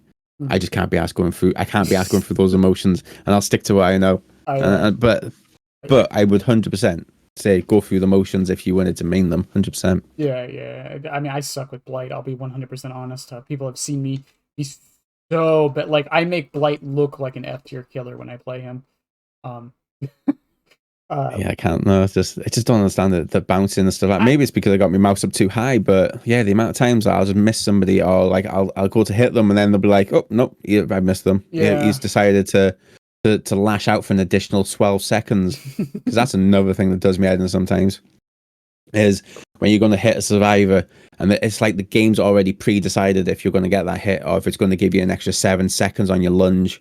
Like it does my head in so much. Like. Perfect example, you're going to hit a survivor, and I've tried making like asking stream, "Oh, clip that." I just want to try and analyze that and stuff like that. But like when you're playing it, I always feel like they've lunged through that window, and then he will. I just feel like the killer's got that extra couple of seconds on the lunge to make him miss that lunge. But then there's times where it's like I'm going to hit that survivor. I'm not going to hit that survivor. But then all of a sudden he'll lunge longer. I don't know what it is. Maybe it's just in my own head, but it's the way the game plays is like. Slap really quick. I've hit that survivor, or the game's already decided you're going to miss that survivor, and it gives you that extra bit of long before he swipes his hand down, for example. And that does me, and that does like I'll be sitting on stream like, oh my god, that should have landed. Why is it giving me that extra time? Why is it done this and why is it done that? But then you'll go back and then you try and time it, but it's so difficult to try and time it, especially when you're streaming. Like, going, look, that was quicker or that was slower. But yeah, that's one thing that I feel like is a big bugbear. Yeah. But I don't even think it's a real thing. Maybe it's just all in my head, and I'm just like, I should have hit. I mean, it's latency in the way hitboxes interact and whatnot. That's it, yeah. And I got terrible internet. Okay. Tips for new Freddy players.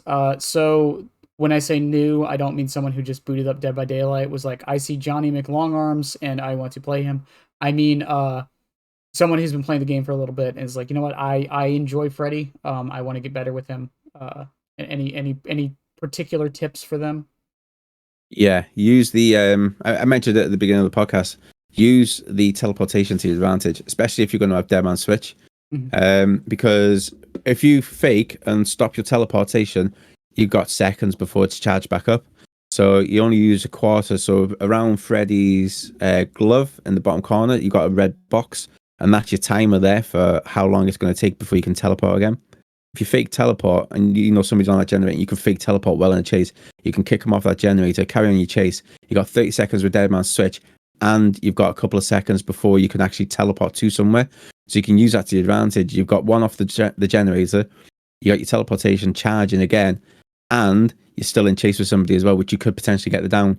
So if, say, for example, they were injured, you've got that down, you've put them on the hook, Dead Man Switch is deactivated. You know whatever survivor was by that generator is back there because of barbecue and chili. And barbecue and chili is just now activated. You can then teleport over to that generator, and then you've got that pressure as well. And you're taking that pressure off that generator.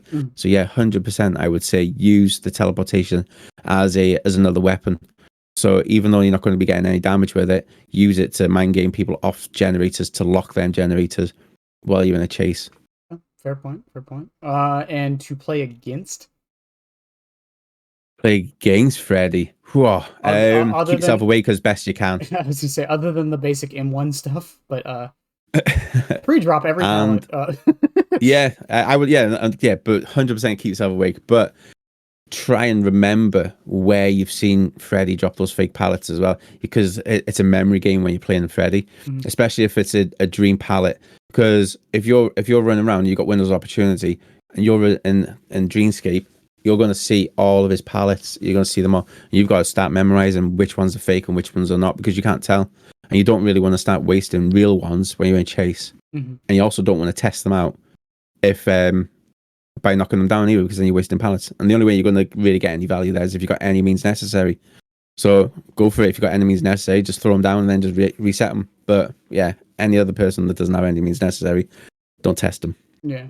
And the only other thing I would add to that is if you are awake and your teammates are asleep, take aggro, because if you are awake, Freddy pretty much doesn't have a power. Nope. He can still teleport, but you're not going to get affected by the pallets or the snares or anything like that. So Nope. whoever's awake should probably be taking the aggro if possible. Okay, here's going to be the fun question. How well do you think Freddy was adapted, as far as like from the movies to the game? Oh, very well. I think it could have been better. Are you a little upset that it was the 2010 Freddy and not the original Freddy? Yeah, I'm not a fan of the 2010 one. You know, I don't. You know, was it Haley the Freddy? Yeah. Yeah, I'm not like I don't. You know, I'm not going to bash on their acting skills and stuff like that, but I feel that Robert did a better Freddy. I don't like the story way the story they tried to push out with 2010 Freddy, but the original Law Freddy I think was better. You know, I mean, I think the 2010 Freddy was too dark in story of what they were trying to portray. But yeah, whenever I say I'm a Freddy man, I Freddy, I'm like, look, I'm original 1980s Freddy. I'm not 2010s Freddy. That's too dark. And yeah, I'm happy to, you know, this is Freddy from when I was a kid, not from when you were a kid. I think I've said this before. I don't hate the 2010 remake as much as other people do. I think Haley did a fine job given what he was given, because a lot of the problems with him playing that wasn't even him. I think people tend to forget that with how movies work. 9 times out of 10, it's never the actor's fault. Yeah, no, I think that it's just they tried going a different direction with it. It's like they should have just stuck to the original story, original. You know what I mean? What they should have done, and yeah, I just feel like they tried to change it into something more darker. So and then it flopped on its ass. So the 2010 one, it had two cool things that they didn't do anything with. One of them was the whole micro sleeping thing, which I thought was a cool idea. Where like you haven't slept for so long that your body still goes into sleep mode even though you're awake. I thought that was cool. I thought that was a really cool thing they did. Yeah. Some of the imagery with that was also really good in my opinion. The other thing they did was they tried to fake it out and be like, oh, maybe Freddy didn't actually do anything and the parents just killed him in cold blood. And I was like, yo, yeah, that sound like, why didn't they just do that? That would have been such a I think that would have been better if they just... Yeah, and he's coming back to haunt them. Yeah. Terrorize them, yeah. I think that would have been so much better, but no, they tried to have their cake and eat it too. And, you know, went with the, like... I don't know. It's so strange. Yeah, it's just. I just think they should have just stuck with how the story went in the 80s and the 90s and tried regenerate it on that instead of trying to reinvent the wheel. Yeah. Because that's what people wanted to have, nostalgia. People wanted to have that scare from when they were kids, you know, and they were able to then take their kids and be like, oh, when I was growing up, I seen Freddy Krueger and I was shitting myself. And then you'd go and watch it and you'd be like, oh, what? no, you shouldn't have done that. That's not Freddy. I remember that's not Freddy Krueger.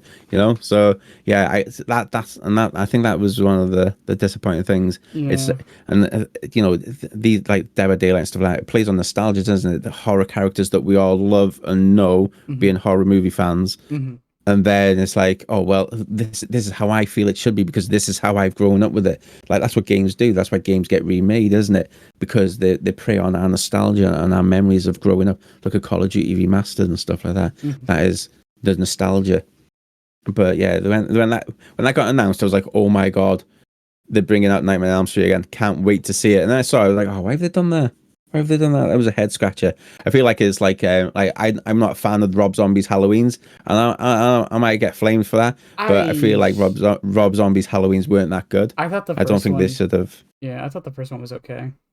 Yeah, and I then like the latest trilogy as well. You know, running around shouting "Evil's Dice" tonight for about 45 minutes. once Could have again, made it an hour yeah, less. yeah. You know Once what I mean? again, I thought the first one was fine, and then after that, I kind of Yeah, second and third, kind of like, oh no. yeah. It seems to be a So trend yeah, with horror movies in that case. that's it, yeah. And I think they try and change things. I think the last horror film that I thoroughly enjoyed and I thought, bloody hell, this is different was oh, where is it? Where they've got Tiptoe Through the Tulips Uh, Quiet and the Place. Lady in White. I can't remember. Quiet Place. Bird Box. No, not quite a place. It is, and because they span a whole genre of movies out of it, and basically it was Tiptoe. I'll Google it. Tiptoe Through the Tulips was the song, and Yeah, I can't think of a horror movie recently. Like Insidious. oh, Insidious. Oh yeah, Yeah, yeah, yeah. Once again, when though, that first came out, I was like, wow, this is different. Absolutely different. And now they've got the Insidious universe, haven't they, with all the different characters. yeah, But I remember watching that and I was like, this is different because like you just didn't expect it. Like there was a scene where Tiptoe Through the Tulips was happening and then she just walks past the window and I was like, oh, I didn't expect that. And there was so many jump scares and so many different scenes in that film that you just don't expect to happen. It mhm, was like, oh, this is different because it's not your typical horror film. It's not like, oh, there's a jump scare, or there's loud music followed by a jump scare. There was none of that. It was different, and I like that. I like that. I thought, oh, this is how horror films are going to be, and then yeah, they just kind of fall into the same trend. Maybe it's because that's what people love and know. But I felt like Insidious. I thought was like going to be a change of in tide for horror films and the direction they're going to go. mhm. But then they kind of went back to the same thing. Yeah, I think the problem with horror films is just like they don't know how to end. I think a lot of them just get milked dry for what they are.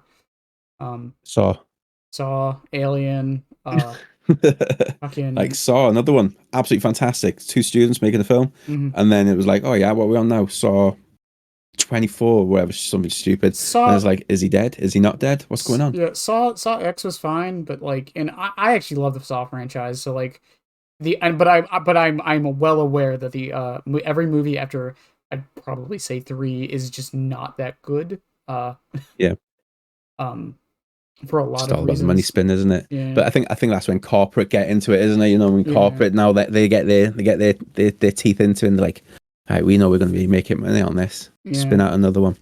And as far as Freddy's adaptation, I think for what game Dead by Daylight's limitations are as a game, I think they did fine. Like as much as I like the older Freddy, as much as I enjoy the older Freddy, like before the rework, um, Yeah. I like the idea, but I understand why they had to change it because it just doesn't Oh work. yeah. No. Which is unfortunate, but you know it is what it is. It's like with Alien. You know, a lot of people were like, Alien should be able to crawl up walls. Do you guys know how much programming and coding and balancing that would take? Like, Loads. no, it's not. On top of that, it wouldn't even be good on some maps. Like, Yeah. it's a cool And idea, but it's never gonna yeah. happen. It's just like the implement. Imagine being the programmer that. Oh yeah. By the way, Dave, what we're going to do today is we're going to just program Alien to grab on the wall, crawl upside down, swing his tail around, and fall. Yeah, there Good you on that one. go. What's this? Is this your 2 weeks notice? Why have you given me that? What's all that It's just about? a theory. How long have you had that one sat on your desk for, mate? Bloody um, hell.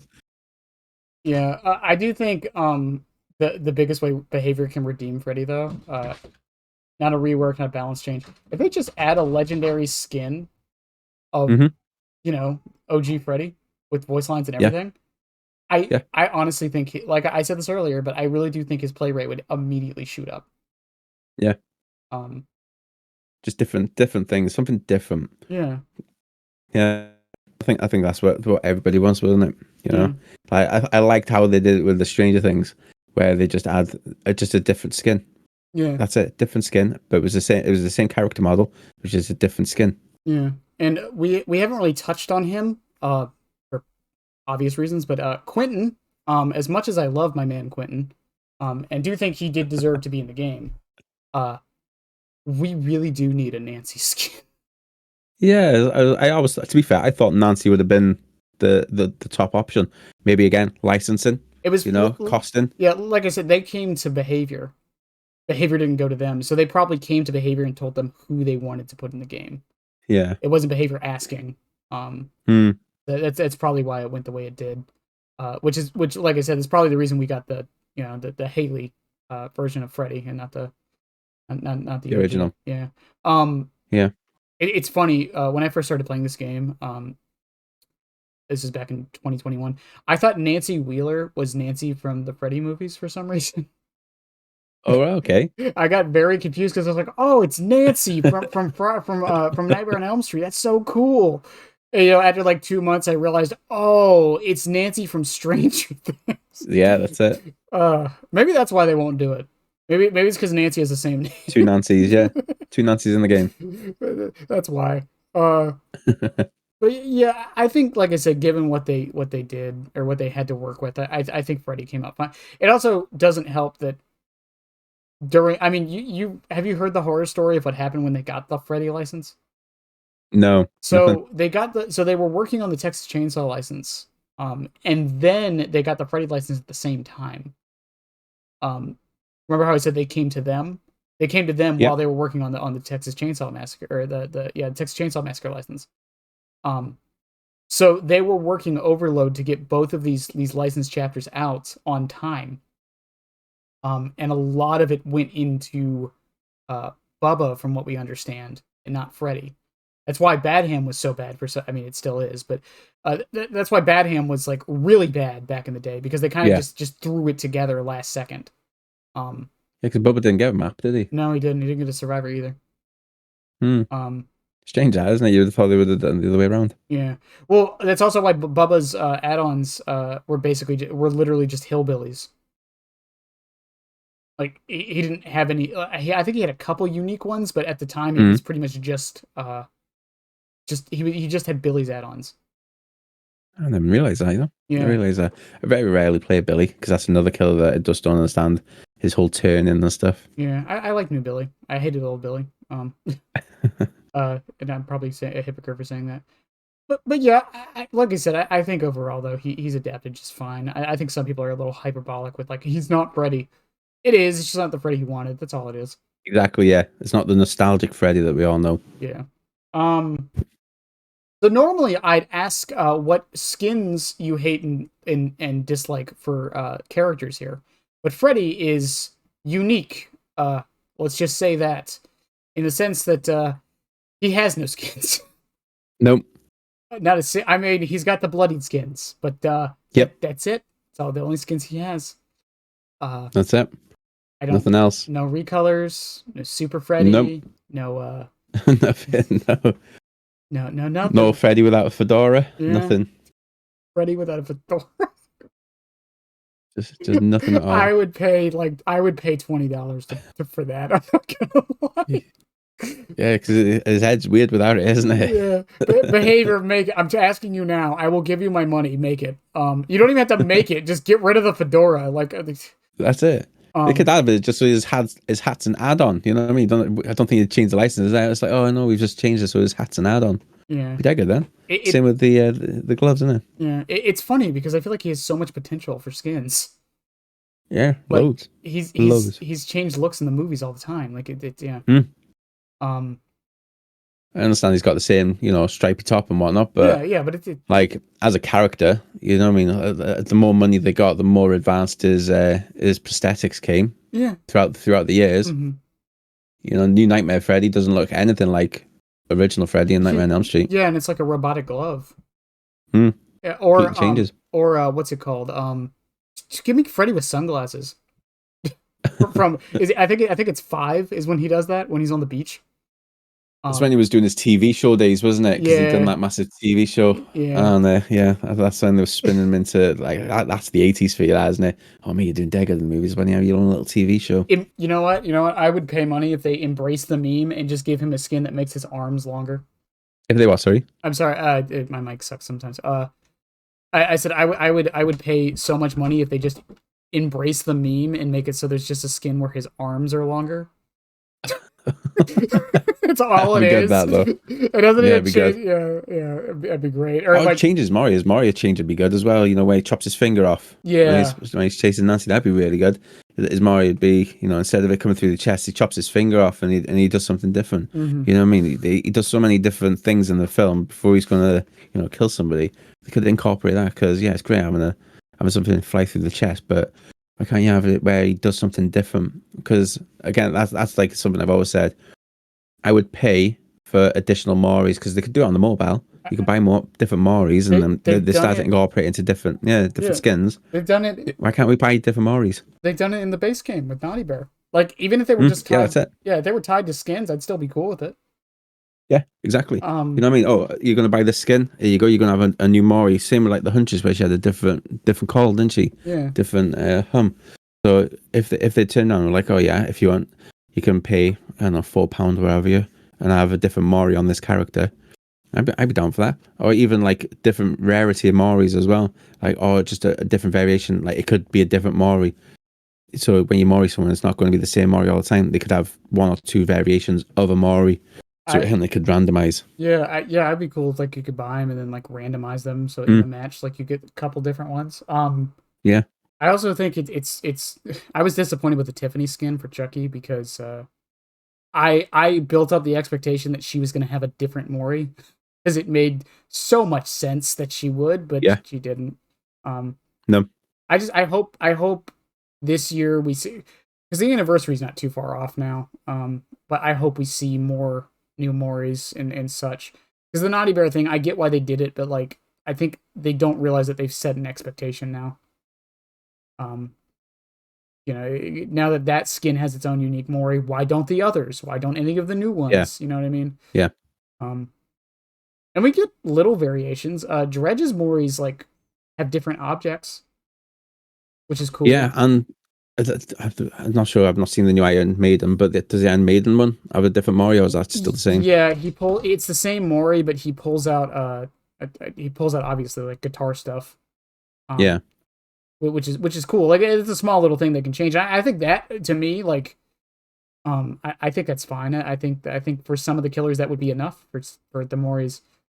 I also think we need to really go back and change some of the Moris because do you know what Wraith's Mori is? Wraith's Mori. He literally Uh, no. he just hits you in the back a bunch of times with the scythe. That's it. Like it's in first person too. Like so it's like not even like cinematic or anything. Don't even. Yeah. I don't even recall the last time I even enabled a Mori on the Wraith. You know. Yeah. Don't even recall the last time. Yeah. And Yeah. I get it. He's like the one of the first killers after the game. I get that, but it's like, can you guys update that a little bit, please? Yeah. Exactly. But yeah. You know, well, it's. I think they stand to look back on original killers and they look at the hillbilly now. You know, what I mean, he's just had quite possibly the biggest buff in the game Mm-hmm. with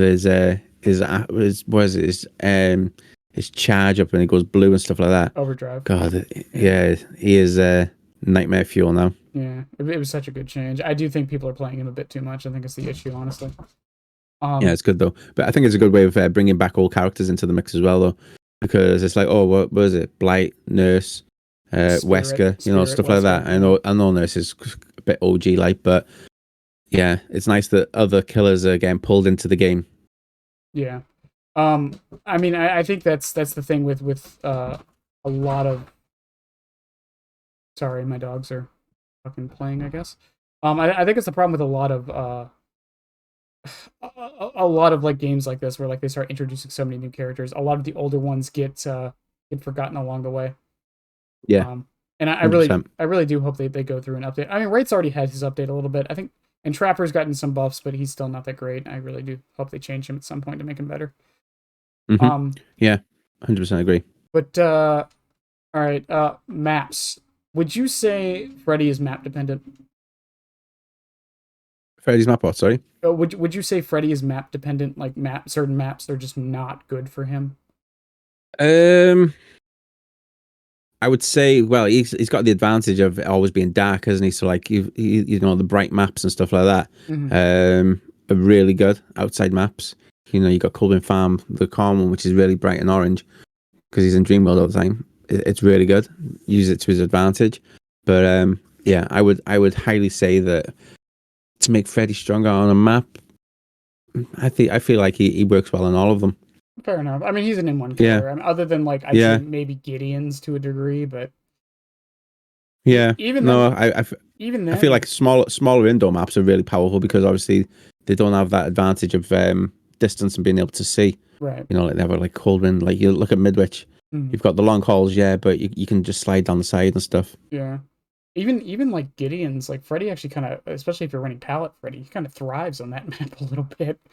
Yeah, Um, yeah, yeah, I think it's got the most maps in the game. That one, isn't it? Not yeah. the most pallets in the game, I should say. Second, Garden of Joy actually has the most now. Oh wow, Yeah. crazy, isn't it? Yeah. Uh, this is more of an icebreaker question, but do you play anything outside of Dead by Daylight? Not even necessarily Uh, just stream, but in general. yeah. So on stream when I'm critical, I do Dead by Daylight, and that's what I built my following on.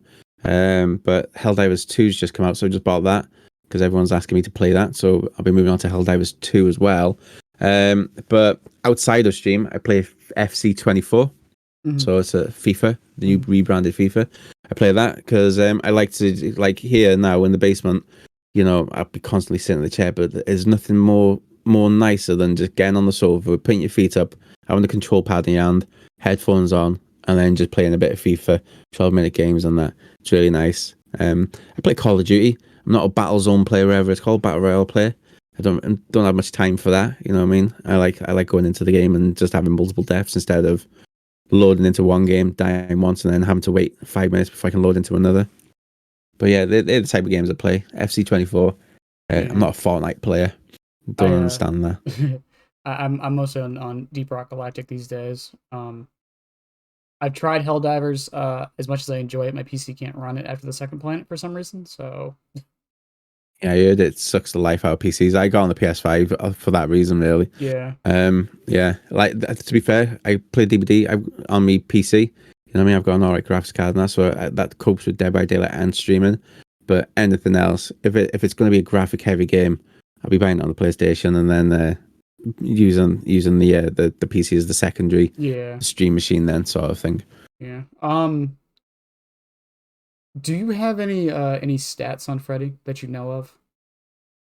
None, None. Okay. Have you ever? none, You none never? whatsoever. I mean, are you even curious to look into it ever? Um, I don't even know what stat is tracked on Freddy. If I'm honest with you. No, I know like hatch kicking and stuff like that's there, isn't it, on DVD stats wherever it is. Yeah. But yeah, no, I've never tracked anything, not looked or anything. But do you know what? It'd be really good if they could have like a leaderboard or like because games can have it now, can they? Your game time, how many Mhm. miles you've walked, how many bullets you've fired. You know what I mean? They can count all that in Yeah. games. Why can't it be incorporated here? Like for survivors, how many miles have you walked in Dead by Daylight? You know what I mean? That'd be dead good. How many steps have you done in Dead by Daylight today? Have a little step counter or something like that. I You know, think. so Well, yeah, I it'd be mean, good to have. no, I'm sorry. I didn't mean to cut you off. I was going to say that. Oh, it's okay. Yeah, we know they can track it too because the archive challenges. There's an Yeah, archive challenge for running a certain amount of distance or a certain amount of time. Um, and I think the thing that with it, and this is why a lot of games don't add it, especially after they've been released, they don't want they can't like get the old stats a lot of the times. But honestly, if they just started everyone fresh, I would be fine with it. hmm yeah. Um, Start from here today. You're now going to get tracked on this. That'd be yeah, good. yeah, I think that'd be great. All right, well, I think that's basically everything. I want to thank you again for coming on. No I worries, know. mate. It's my first ever podcast. Never done one before, so I feel great that I've actually achieved a podcast. Yeah. It's nice. Doing these is always fun. I tell everybody that it's just nice to find other creators in the space and bring them on and hear Hmm. their thoughts on things. Yeah, And I know I'm not the I, most. I, Go on. I was going to say I was really worried that I wouldn't be able to talk. I'd be like, oh, what if I'm not able to talk about things? And then here we are, almost 2.5 hours later, and it feels like 10 minutes. Yeah. It's actually kind of nuts how fast some of these go by. Mm. But yeah. So where can people find you again? I'll have this all linked below. But it's always nice to hear you say it. So I stream exclusively on Twitch. So if you want to come watch me on Twitch, I am the Ghostie Show. I got a TikTok account, but as with every content creator at the moment, they use that as a secondary live. But my primary live is Twitch, and don't see myself moving anytime soon. And I stream Sunday days anytime, Monday night from 9 p.m. UK, Tuesday 9 p.m. UK, and Wednesday 9 p.m. UK. As I am a hobby streamer and I do have a full time job, so yeah, I work 9 to 5 usually, and then after that is content creation time. Right. Do you have a Twitter or anything? I do have a Twitter. Yeah, I do have an X, as it's now called. Oh, right, It is right. the Ghostie Show. So yeah. So anything I use, I always try and keep to the same thing. So the Ghostie Show. So if anything is needed to be, X, the Ghostie Show. Even Facebook, I got a Facebook page, the Ghostie Show. But the only thing that's different that doesn't have the Ghostie Show is my Discord. I'm just Ghostie on there because I feel it's more impersonable. Yeah, fair enough. All right. Well, we're gonna go ahead and let you go, but I appreciate you coming on again. Like I said. No worries at all. Thanks for having me. Yeah. Of course, of course. And to anyone who's made it to this far in the podcast, I love you guys. I really do. I hope y'all have a good one. I'm sorry for the dog noises if you can hear that on the mic. My living situation sucks sometimes. Anyways, love y'all. Have a good one, and bye.